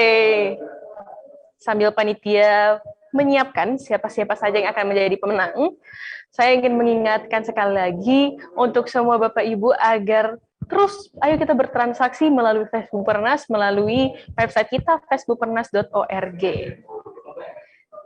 Dan juga sambil menunggu lagi nih, saya ingin mengucapkan kembali lagi terima kasih untuk para sponsor kita, yaitu Bank Sumsel Bubble, Klinik UMKM Bank Sumsel Bubble, PT Tambang Batu Bara Bukit Asam, PT Sampurna Agro, Braya Mart, PT Pos Indonesia, Ikatan Mahasiswa Bumi Sriwijaya IPB University, Multibrand, dan Tribun Sumsel selaku media partner kita. Oke. Nah, oke, kita masih menunggu dari panitia kita siapakah saja yang akan menjadi pemenang dan mendapatkan hadiah berupa uang elektronik atau pulsa. Dan nanti untuk para pemenang akan diminta untuk menghubungi panitia. Oke, kita sudah mendapatkan beberapa nama saat ini.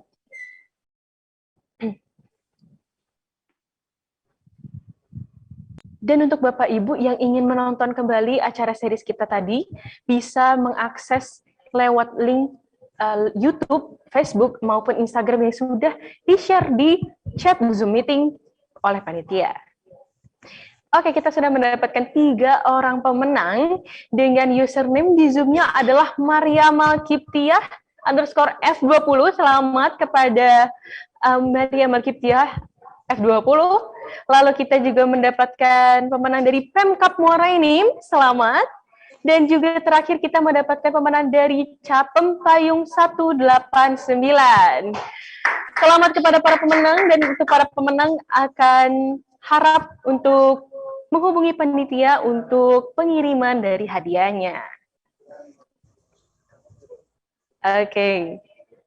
Sekali lagi selamat kepada para pemenang, dan berakhirnya kuis ini maka berakhirlah juga rangkaian acara kita pada hari ini, yaitu pembukaan serta webinar and talk show seri pertama. Namun masih akan ada series kedua dan series selanjutnya dari Festival Buah dan Pertanian Unggulan 4 Nasional Sumatera Selatan.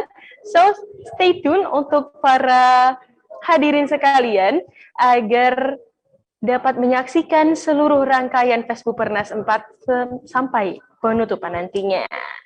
Dan tentunya saya mengingatkan untuk terus bertransaksi melalui Facebook Pernas untuk mensupport UMKM kita. Oke, nah untuk pemenang tadi harap menghubungi panitia, yaitu atas nama Bapak Koyum, nomornya 0812711194, atau nanti mungkin boleh minta tolong ke panitia agar mengirimkan kontaknya melalui chat di Zoom meeting. Oke. Baik, maka berakhirlah acara kita pada hari ini. Saya mengucapkan terima kasih banyak kepada seluruh pihak yang sudah mendukung dan terlibat dalam berjalannya acara kita pada hari ini, juga para hadirin dan peserta hari ini yang luar biasa interaktif dan sangat antusias. Dan juga saya ingin mengingatkan jangan lupa untuk semuanya agar dapat mengunjungi stand-stand dari merchant kami melalui website facebookpernasipb.org. Sekali lagi stay tune juga di Instagram DPDH IPB Sumsel dan juga YouTube-nya karena dapat menonton ulang kembali nih webinar dan talk show kita yang pertama tadi. Baik, terima kasih atas perhatiannya. Saya Alika Samiranisha selaku MC pamit undur diri. Sampai jumpa di webinar seri 2 dan sampai jumpa di rangkaian Festival Buah dan Pertanian Unggulan 4 selanjutnya. Wassalamualaikum warahmatullahi wabarakatuh.